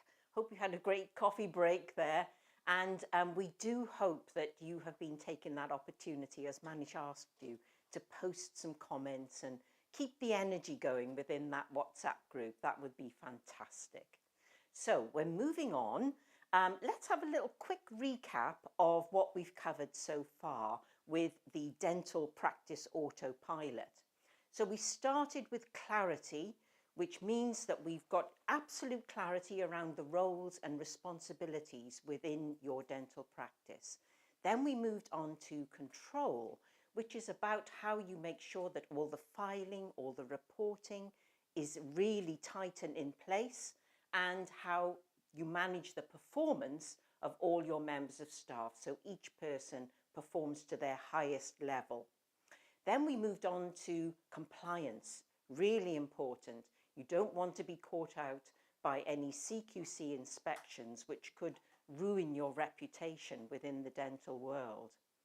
And then we moved on to culture, and this is how you support your staff so that they know that they are being well looked after, and that's done through the staff empowerment strategy. Now, the next element that we're going to look at, we call clock. Now, when you think of a clock, you think about time, and that's exactly what this is about. It's about how you manage your time. And what does that mean? This means that it's really important that you are prioritizing. So in order to support those in the dental practice autopilot to do this in the best possible way, we have the time and task manager. So let's have a quick look at that now. So we've got 4 sections within this, and the first is presence. Now, what does that mean? Well, this is about the presence of the people within your practice, the presence of your members of staff. This is how you can be certain that you are managing everyone's attendance, people arriving on time, people actually being where they should be when they should be there, which is vitally important. And then the next aspect is plan. Now, obviously, everyone needs to have their time out. So this is about how you can have procedures in place that manage staff holidays where staff need to take time out. And you've got systems in place there that demonstrate to your staff that there's fairness about this. Everyone has a clear understanding of it. Then the next element of the time and task manager is priority. Now, this is where we are looking at what tasks need to be done, when do they need to be done, who needs to do them. What we need to be careful of here is that we are not putting too much on one member of staff, because the thing is that if staff know that there's balance and there's fairness over the tasks, then they recognise there that those tasks are achievable. And that's important because of the 4th element here, which is peace. And this is where we make absolutely certain that nobody within the dental practice is being tipped into that place of overwhelm. Nobody wants to feel that way. And of course, if people are in overwhelm, they're more likely to get sick, they're more likely to need even more time off, and you have a problem that continues to compound itself. So what happens within dental practices where they don't have robust systems in place for managing time and managing the tasks within that practice? Well, I've got a recommendation for those practices. What they need to do is to get themselves a really shiny, bright yellow helmet and a very long hose pipe. Why is that? Because every morning when they come in, they're going to be firefighting. And nobody wants to be in that position. See, what happens when all you're doing is firefighting? Then quickly things become chaotic. Quickly people are feeling under complete pressure. There's too much being demanded of them. They become frustrated. they become uncertain, they are tipped into that place of overwhelm. And what's the result of that? Well, the result of that is that within your practice, you will quickly start to develop a culture of blame. And that's quite a toxic environment for staff to be finding themselves in. Let's talk now about a dental practice that approached us to put in place the time and task manager because they wanted to avoid a really headache situation that they had encountered in their practice. I want you to picture the scene. It's Monday morning. The diary is full of appointments.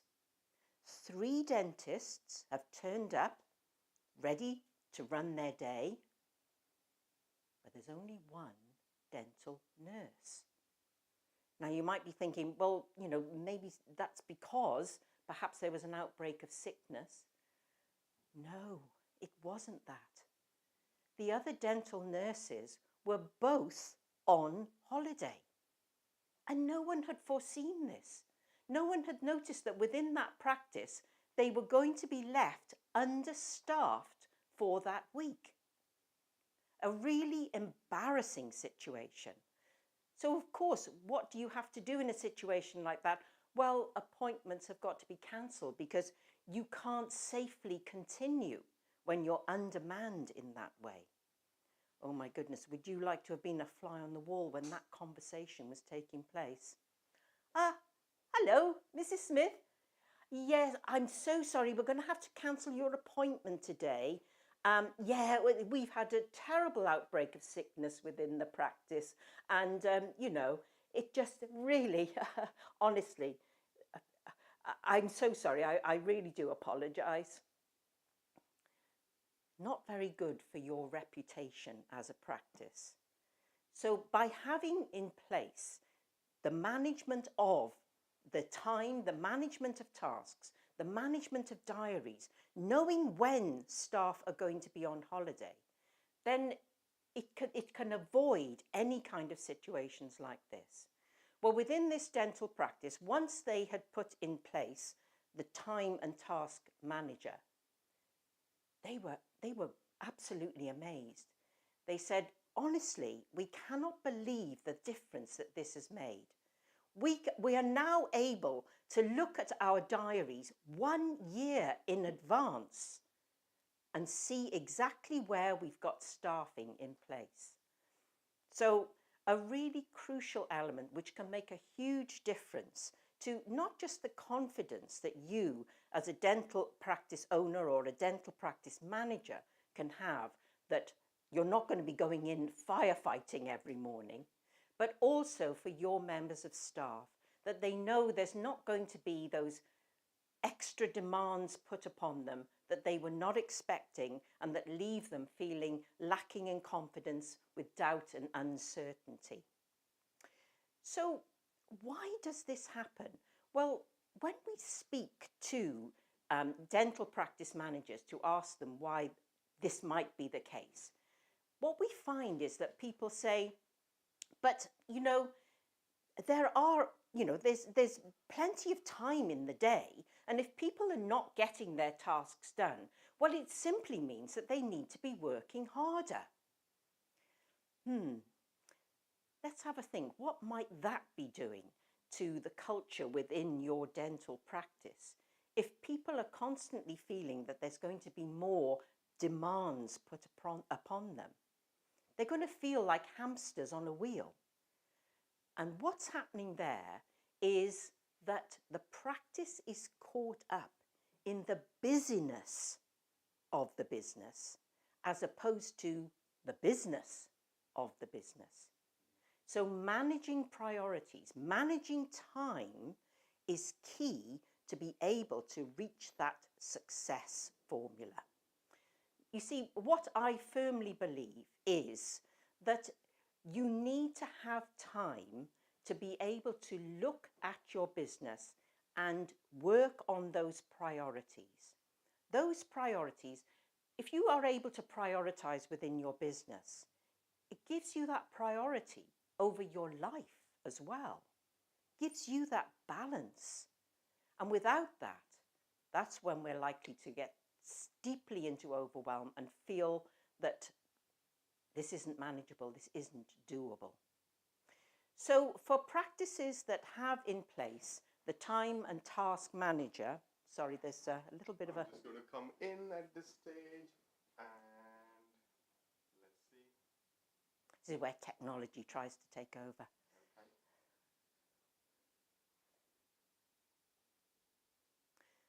So while Manish is doing that, we can talk about... Yeah, please carry on. Yeah. Do you want to? No, just carry on because we are in a flow. This is going to go off and I need to start it again. Okay. Yes, so when practices put in place the time and task manager, what it means is that they have got clear systems in place that are managing the attendance of their members of staff. This is key then, which feeds into their performance management and knowing that you are getting the best of every member of staff. It also means that you are able to plan where staff need to take time out. It means that staff recognise there's a system of fairness in place and therefore they're all on board with the way in which the practice is being run. It means that tasks are delivered in a balanced and fair manner. Now, what this means is that staff are not in overwhelm and therefore they are more able now to be cooperative with each other, collaborative with each other, and build a great team culture. And that gives that whole atmosphere of peace right across your practice. And again, what we see within 80% of dental practices is that there's that culture of thinking, well, you know, in order to achieve, you just have to work a bit harder. But that's not a way to be thinking about this. Do you see what happens when somebody has that mentality? What it means is that they are not feeling confident about being able to take a step away, breathe, actually start looking at the priorities that need to be in place across their dental practice. What it means is that they are spending all their time in the business. But as a business owner, as a dental practice manager, you need to be able to take that step out so that you can work on the business. That way, you get the priorities in place. You get the clock under control. The clock is no longer controlling you. You are in control of the element that is the clock within your business. So we're going to take a little look now at a particular scenario. So the receptionist coming late to work.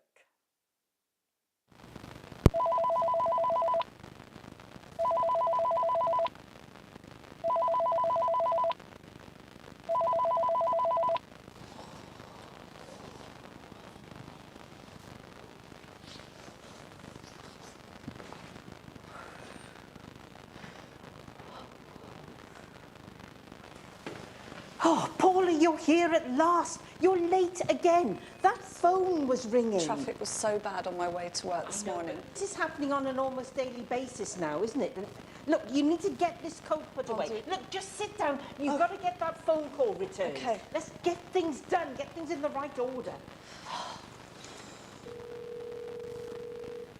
Hello? Hi, good morning. My name's Paula. I'm calling back from Dental Concepts in Andover. Oh yes, I did ring you. I was looking around for practices who can provide dental implants. I know I called you at 9 o'clock, but nobody picked up. I know, apologies for that. I'm really sorry that we missed your call. Can I help now? Unfortunately, no, because I called the next door practice and they were quite prompt. I have booked my appointment with them. I'm really sorry, but I won't need any more help now. Okay, that's such a shame that we missed your call. It's all right. We just lost 3,000 pounds worth of business. I'm just kidding. I'm kidding, Paula. But anyways, good day to you. Thank you for calling back. Bye-bye. Thank you. Bye-bye.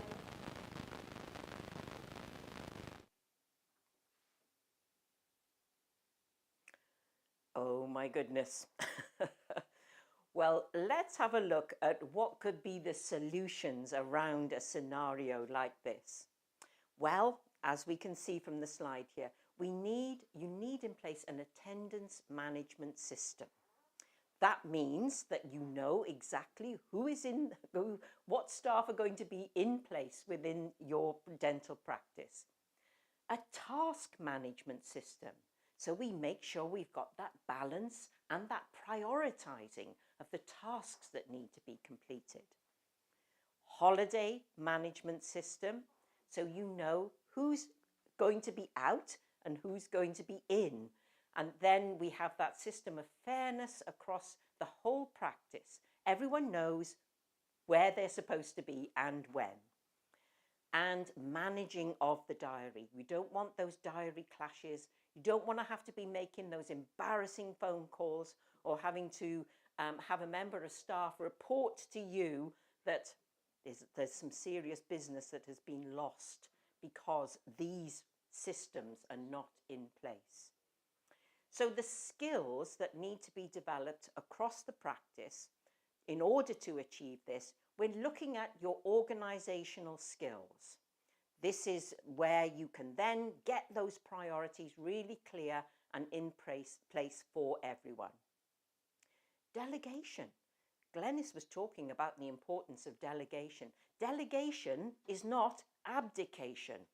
It's an active process that's part of your priority systems. And cross-training.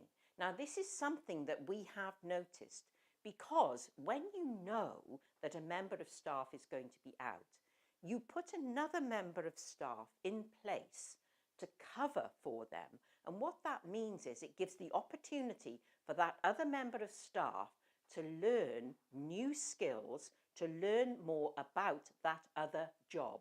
So it's an opportunity for staff to be continually upskilling.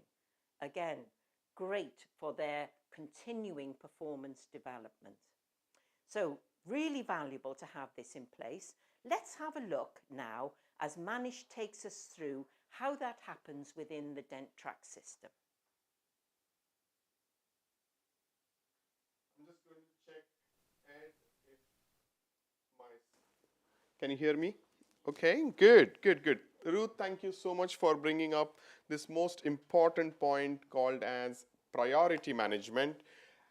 As we all say, time management is one, but really it's priority management. That's what we are managing, and whatever is on the top priority, that actually happens. So looking at the DenTTrack software here, I want to show you three features: attendance, holiday, and tasks. So you can see attendance, holidays, and tasks. Staff members come in, they click on attendance either on their PC because it's a cloud-based software, and they open up on the reception PC or surgery PC, or they have it on their phone as a little icon, and that opens as a progressive web app. So staff can use it on their phone if they want. Staff can use it on the devices within the practice as well. So they click on start working, and immediately it takes up the regional time for the country, and it brings up the 11:31, which is now. Now, when they actually finish, they actually click on stop working. So usually we use this for attendance and correct prompt start, and the rule is that you come in, get ready, and when you are going to start work, that's when you are clicking on it. You shouldn't start and click this button when you are on the way to the clinic, and we have seen some very good culture change, behavior change by using this system. We don't use it to calculate hours at our end, but yes, you can use to calculate hours if the staff is disciplined on starting and stopping hours. You get attendance summary of who's came and worked correctly and who has not. So that's the attendance section. In the holiday section, obviously, you report to a certain line manager, and you can apply for your holidays as an annual leave or a medical leave. You can put the date range here, but most importantly, click on the holiday calendar and see who is on leave on those dates. Just for confidentiality purpose, I'm not actually exposing this, but if I put a date range, I will get to know Southampton team members when are they on holiday. So once it is seen, okay, I want this holiday on this date, but someone else is on holiday, then I make sure that there is a backup before I actually apply for holiday. So what Ruth was suggesting is, it's a yearly planner with a proper holiday calendar where the team members can see who is on holiday, who is not, which surgery is covered, which reception team is covered, etc. And they can make a choice of when they can take their holidays. The manager can see her own holidays, she can see all the requests which are coming from team members, and she can see a team summary of who's on holiday and how many holidays have been taken. So that's the second section in the component called as clock. And then we have task management, where I usually say, if I have given a task to one of my team members, the highest chance is I put it on an email, text message, WhatsApp, or a quick phone call. And all these mechanisms, I don't have a proper audit trail, and I don't remember if I have given this to someone else, or person A or person B, and sometimes I actually forget I have given a task. So what it helps is, and I'm going to dummy it for you to see, add task, put a test task here, say for example, I'm going to put it for today, but I'm going to put it for 4 o'clock, say for example, and I'm going to say I'm going to give this job to Jan, and I'm going to say, Jan, it's high priority, I need evidence for this, and I'm going to click submit. So now what happens is, this dashboard is telling me what are my tasks, but if I drop down and say whom have I given the task to, I can see, okay, I gave Jan a task on this time, and Jan will get this reflected on her portal. So I can monitor tasks based on my whole week to see what have I given to Jan, and this will turn green with the evidence attached. So I don't need an email, I don't need a WhatsApp. The system itself will tell me what task was given out, what task is finished, what is the evidence around it. So so say for example, I'm going to say add task one more. And what this does is, it tells us that is the staff member already booked, and if I select Jan, it's going to flag up and say, hey, Jan has been already given a job today, so do you want to change it to tomorrow? Will that be better? And I say, okay, I'm now going to change it to tomorrow because today she's busy with the other job I gave, and I'm going to click on submit.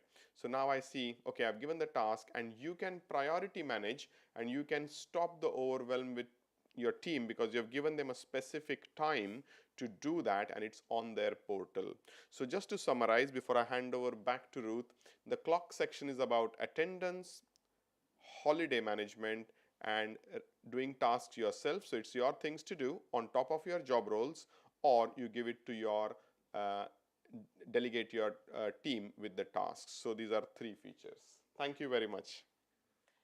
Yeah, you see, what I absolutely love about this is that it completely maximizes on your time. You know a task needs to be done. You can go straight into the system to allocate the task. You haven't got to go around holding it in your head and think, oh, I must remember to tell Jenny when I see her. That means that you can straight away move on to the next thing that needs your time and attention. So the time and task manager is so important. But let's hear about the difference that it makes to a member of staff. Hi, my name's Paula. I am practice coordinator here in Andover, and I also am here on the front of house. So before we had DenTTrack in the practice, tasks and attendance and holidays were a nightmare, to be honest with you. I had no clarity on when tasks were being done. Attendance, again, no clarity on when people were arriving to work.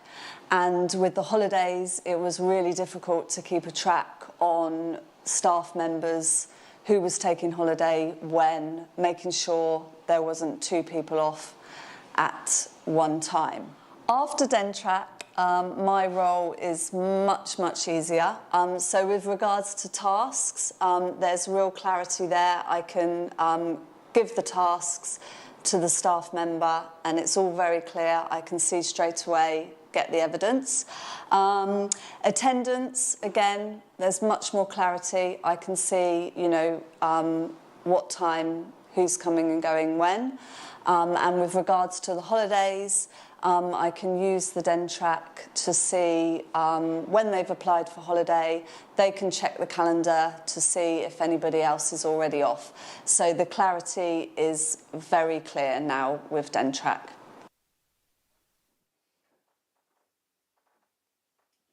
So we've now covered 5 modules of the Dental Practice Autopilot. We've got one more module to tell you about, that very important one, cash. And to do that, I'm going to welcome back to the camera our amazing Dr. Manish. Thank you so much, Ruth. Ruth, thank you so much. We have covered almost 80% of the course now. It's going at good speed and there will be a bit more chat around the whole topics. But Ruth, thank you so much. I will see you shortly as I finish this module. Thank you. Okay, just checking in with Al, Ed, all okay, camera's good, and thank you so much for the viewers to stay along. It's been a long session, and I know the attention span with online programs can be 45 minutes to an hour, so very thankful for all those people who are still there.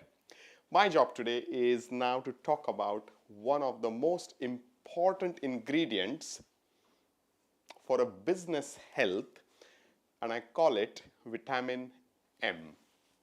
What does vitamin M mean is money. So in effect, for running any business, we need cash.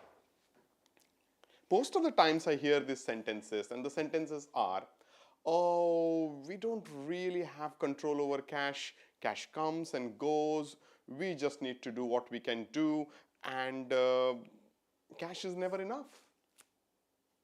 How many of you are sitting there, business owners specifically, it comes to the 27th of the month and you know the last working day is approaching and you're looking at your bank account and you think, oh dear, how do I pay salaries? Sometimes you see, oh, lot of money in the bank account and why don't I buy this gadget? And you spend that money and then hits in 3 weeks time to say, ooh, I don't have money to pay supplier bills. So cash is never enough. Maybe it's a belief which has been set because there is no stringent procedures to manage cash. Okay? We always say cash is king. Spend when you have it. Correct? But for you to have the cash in your business, there are some very important elements we need to look at. I'm going to go to the next slide and say, I call it the 4 T's. Let's start exploring what they mean. This is our profitable practice plan, and why I call it that you will see in a minute. So now that's a glitch. You can see it needs to be a E, but because I'm so fond of T, it will come as a mnemonic T, but ignore T and look at this T as a E. So E for engage, that's what the word is. And I'm going to talk you through where does cash actually come from. Number 1, when you're out there as a dental practice or a dental business owner, what do you really want to do when you start? You want to tell your community that you exist, which means you want people to know you. Correct? When they start knowing you, and let's say you met somebody at a business-to-business meeting, you met somebody at a social occasion, you said, I'm the dentist. You went on social media, your social media post started going out, you had a website. So suddenly there is awareness about you in the community. That's the first step. They need to know you. When they know you and say, for example, they loved the little post you did, the video you did, the way you spoke, they loved you or liked you as a person. That's where that process starts. And at a certain point, they start trusting you. So I would like you to write down these 3 words. They know you, they like you, and they trust you. And that's the first E. and that's most important for cash to come in, because we are finally end of the day talking about a module called as cash. And if you do not build the trust, if you are not engaged with your community, if you're not engaged with your patients and the prospective patients, then you're missing the boat. So cash in the bank account doesn't come overnight. You really need to work hard. You need to position as an expert. You need to be with the team to say, okay, this is what we are doing for awareness marketing. This is what you're doing for consideration marketing, and this is what you're doing for conversion marketing. 3 stages. You are a viewer with me. I'm just going to be transparent. We are engaged. Would you agree? You are listening to me. You are giving me your most prized possession, your time. Make sense? You are listening to me, you are engaged, you are possibly liking what you see, that's why you're staying here. And at a certain point you say, yeah, this guy Manish and Glennis and Ruth actually gave some really good content and I want to trust them, I like them. And you say, hey, this Practice Managers Foundation course where you are going to do a live workshop, where you're going to sit with us, open our laptops, take the DenTTrack out, implement everything, I am really keen on it. That's where you're considering it, yeah? So I have done the awareness today. You're looking at it. The know, like, trust is happening. Certain point you're considering it to say, actually, I want to go to the next level. Tell me more. And at a certain time, you're actually going to give me your time and money. And it's not big money, which you're going to see in a minute. But what I'm trying to explain here is building this engagement is so important, and that's for your patients as well. I just gave you a live example of you and me together today. What is this engagement? What's the know, like, trust? Where are you going to consider? What's your next step? What's my delivery for you? Where are we going to take this to the next level? Is what is the key? What is the difference you as a dentist is making in your patient's life? That's very important. Let's look at the next E. That's educate. Now, when we are educating patients, we are actually energizing them, we are empowering them, we are giving them lots of information, and this lots of information which they digest is going to help them make the decision. So what is marketing?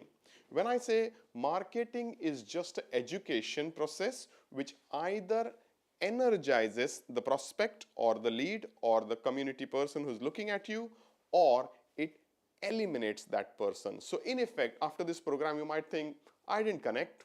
That's fine. This is not for me. And at least I have helped you. And the elimination process has said, these are not for me. These are for someone else. But you're looking at it and think, perfect. I'm energized. I want to embrace this whole new culture. I just want to get on with it. And I'm educated enough to take that decision, which brings us to the next word, empower. Our job as dentists is to empower our patients to make that decision. And without education, they can't do that. So in effect, what are you guys doing? Social media, websites, personal talks, lectures, information broadcasting, newsletters. What is it that's happening with you? Who is doing it? And how are the systems for your know, like, trust and engagement? Because if you are not doing it consistently, this is where the systems start failing.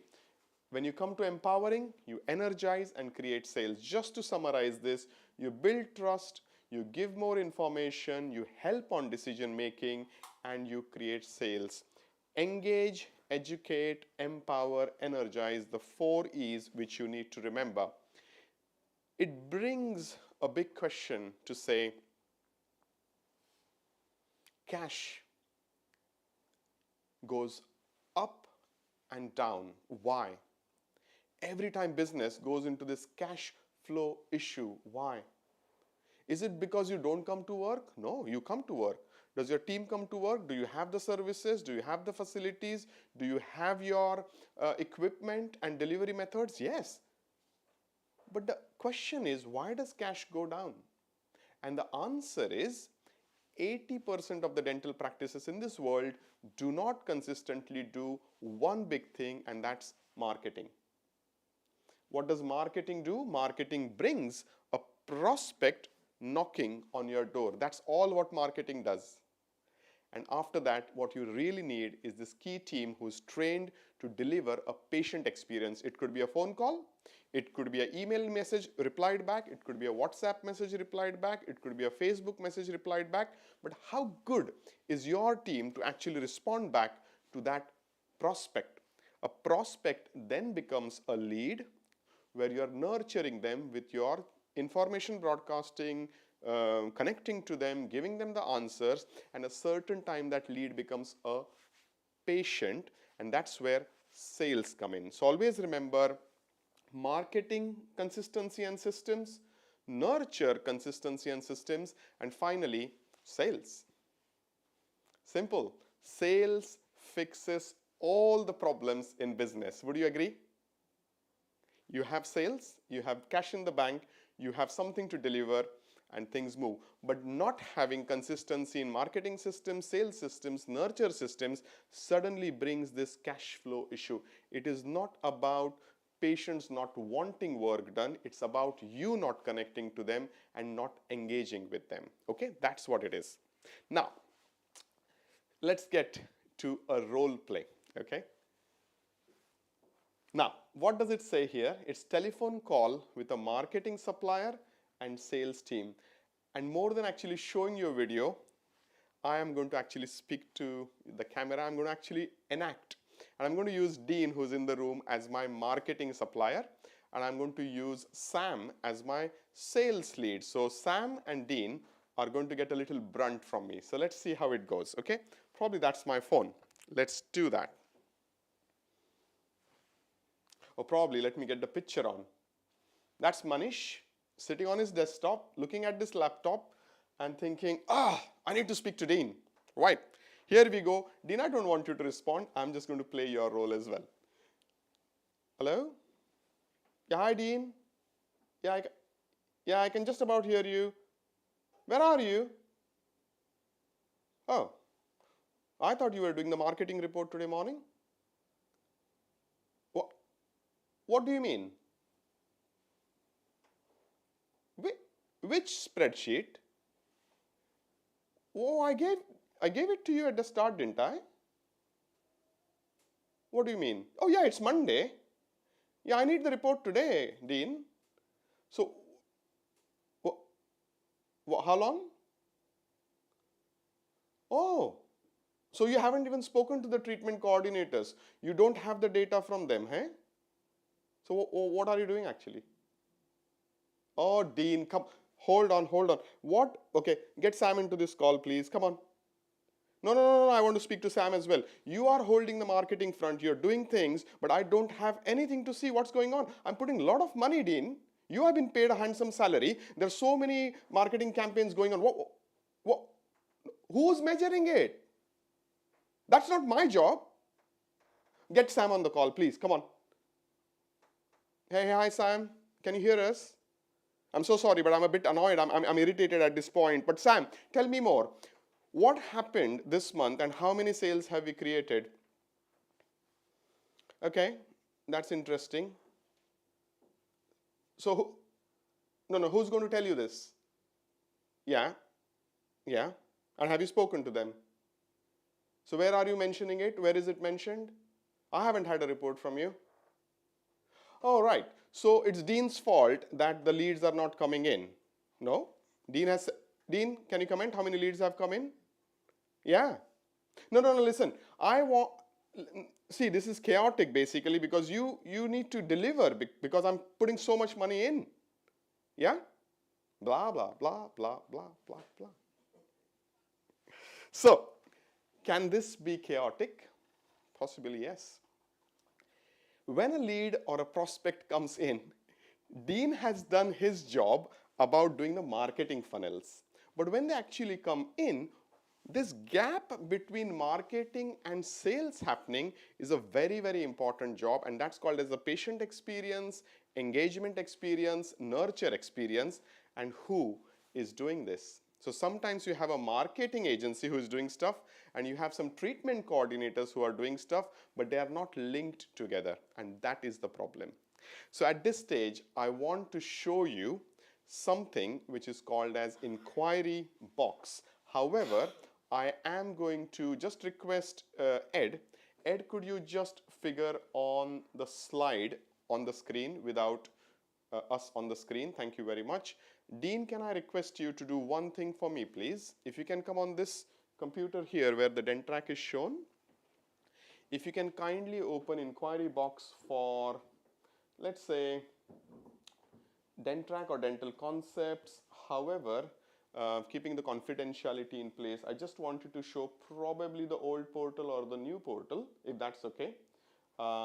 So as Dean is logging in, we are not going to that computer yet, Ed, and I'll give you a signal when, but we want to show you some beautiful feature, and I'm going to explain how it's benefited us as dental concepts. So a lot of money is going into marketing, but the biggest problem for me as a business owner was I don't know what's working. Nothing was being measured. Nothing was being followed up, because maybe write this down. Fortune is in the follow-up. Okay?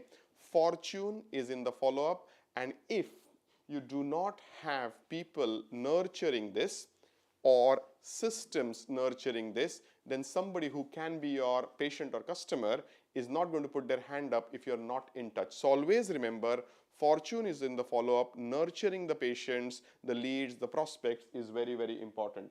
So Dean, if I can ask you to help, and Ed, if you want to point to the software where people can see. I'm just going to ask Dean just to showcase a few things. So Dean, what kind of pipelines do we have here? If you can point out to the pipelines here. So it's DC new inquiries, DC Southampton inquiries, general dentistry, memberships, implants, Invisalign, teeth whitening. I don't want you to click on anything at this stage for patient confidentiality. But for the audience who is listening to this, I'm going to explain what it means.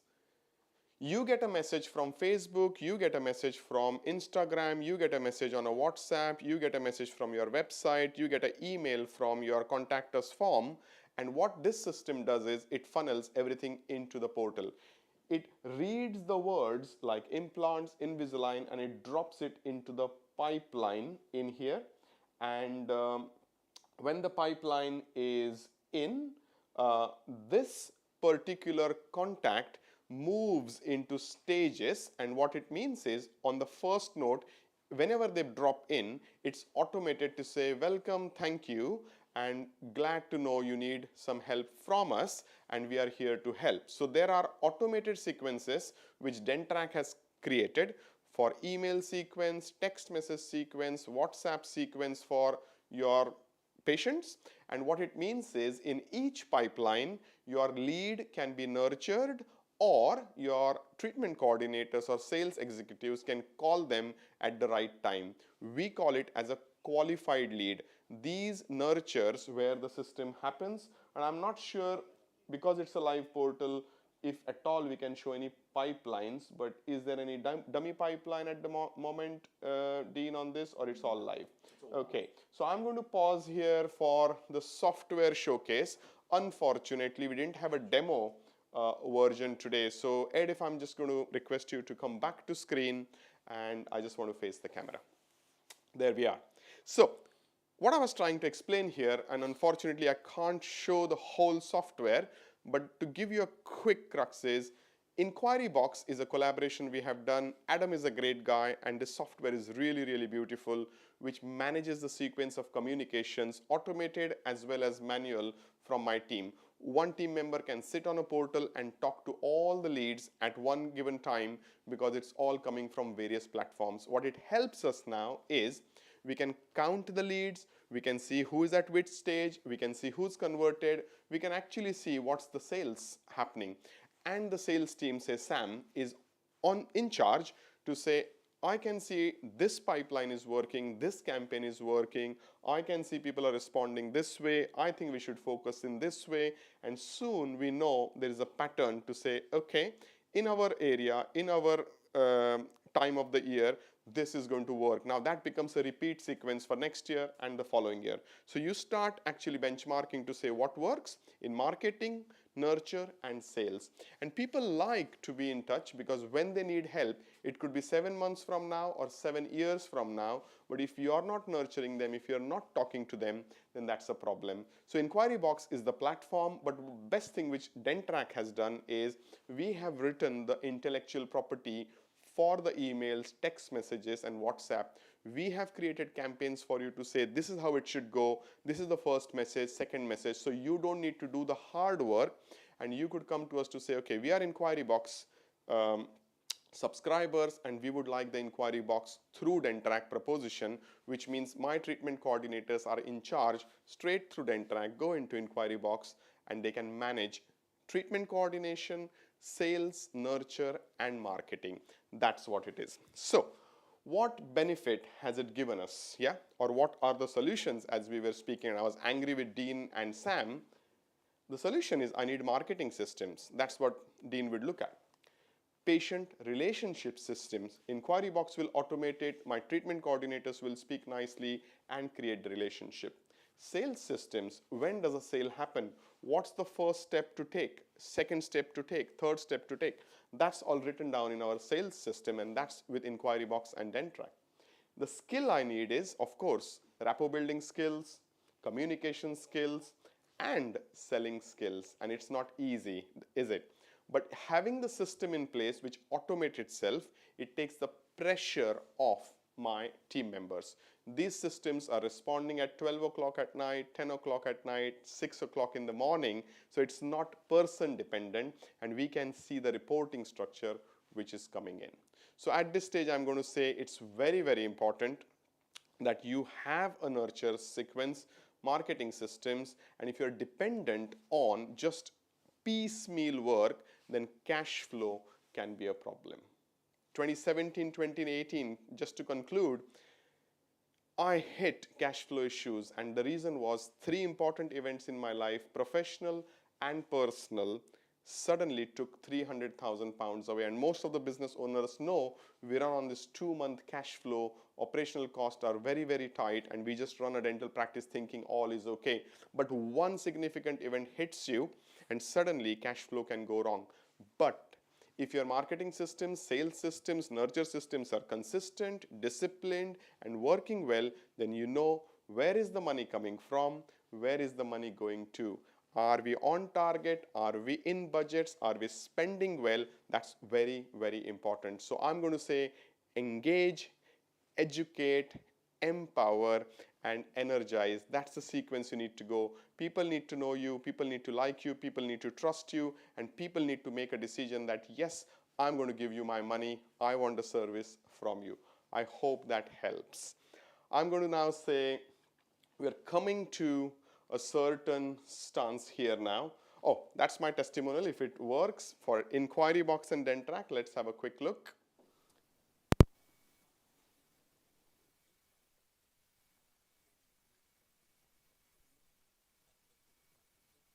Sense from the media team that the audio is not going through, so I'm going to skip that, and I'm going to come to just saying Inquiry Box and DenTTrack has changed the business landscape for us as Dental Concepts. So if you're looking at a good CRM system, if you're looking at intellectual property to actually use the system properly and hand it over to your treatment coordinators, then DenTTrack module for cash, which is an add-on, bolt-on, we can bespoke it for you and hand over a really nice system to you as well. Now, concluding slides, and I just want to see if we created the trust today and how many of you would like to volunteer to say yes. I'm just going to show you the Dental Practice Managers Foundation course. Ed, if you can just focus on the slide for me on the screen, that will really help.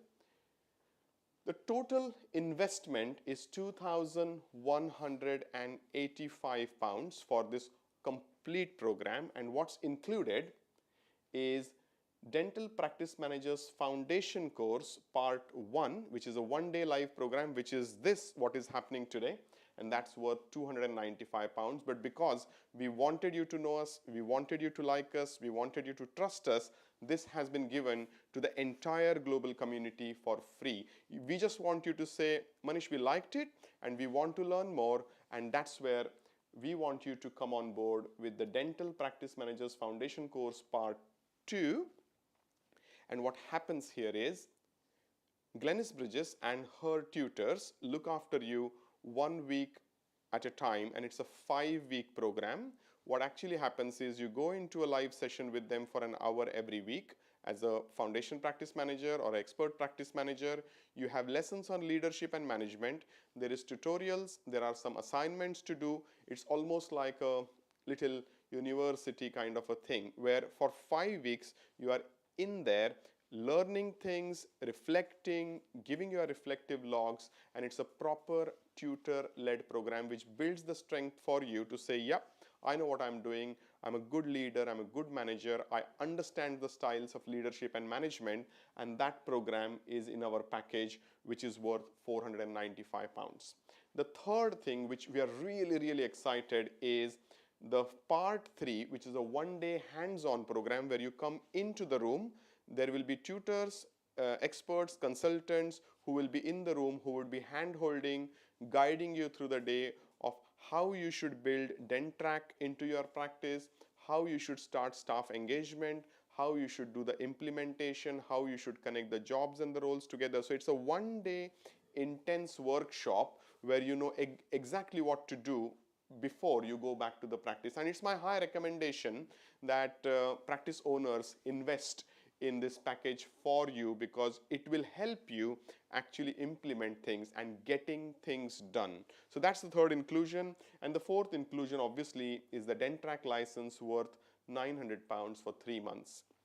People who are listening to this live and recorded, good news again is DenTTrack Academy has just been formed. The total investment of $2,185. We wish to offer all of you same things included, but I have put a price in here which is £495. We have actually given it away at a certain investment. We need some commitment and covering some of our cost, but this is something which we are really excited about. We want people to join in, because by the end of these 4 things you do with us, you will actually go back to your practice to actually make a difference. So if you're looking at this and you think, yes, £495 is something, Manish, is a fair investment, and you guys giving us 5-6 weeks of your time plus the software to use, I think it's fair.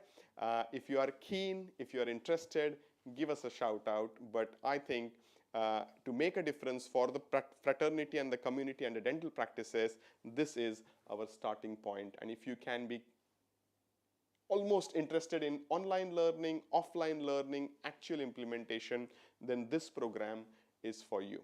I'm going to say thank you in a minute, but I would like to invite my co-speakers, the team here, to say thank you. We are coming to probably the last slide here. I would like you to take a quick screenshot. Inquiries@denttrack.co.uk. WhatsApp number is my personal number, and once it comes to me, I will hand over to the team to contact you. And obviously our website is www.denttrack.co.uk. Website will give you a lot of information. Our social media will give you a lot of information. And obviously coming into the WhatsApp groups, which is called as DenTTrack UK, DenTTrack Australia, DenTTrack India, wherever you are watching this from, make sure you're in the groups, because there is a lot of free learning and resources which are happening. I'm just going to say thank you for being here. I'm going to say thank you to my team, Al, Ed, Dean, Sam, Jyoti, Mangesh, and forgive me if I am forgetting some names, but the entire DenTTrack team and Dental Concepts team for making this day happen. So I'm going to just say, Ruth, Glenys, if you would like to come along. I think the space is just enough for the 3 of us here. And if you want to say a few words, they might pick up from my camera here. Oh, well, yes, thank you so much for joining us here today. It's been wonderful to spend this time with you. And if you're joining us on the recording, hi to you as well. And honestly, the power of this system, I think, is absolutely amazing. The difference it's made. Thank you. Thank you. Glenys, thank you. And I just want to say, do make sure that you're doing the best that you can with your practice, and give yourself the opportunity to really fly and give your practice the wings that it needs. And systems, organisation, DenTTrack. That's the route. Thank you so much for your time. We wish you a good week ahead, and we will be connecting soon on WhatsApp, emails, text messages, and look forward to seeing the recordings as well. Thank you so much. Take care.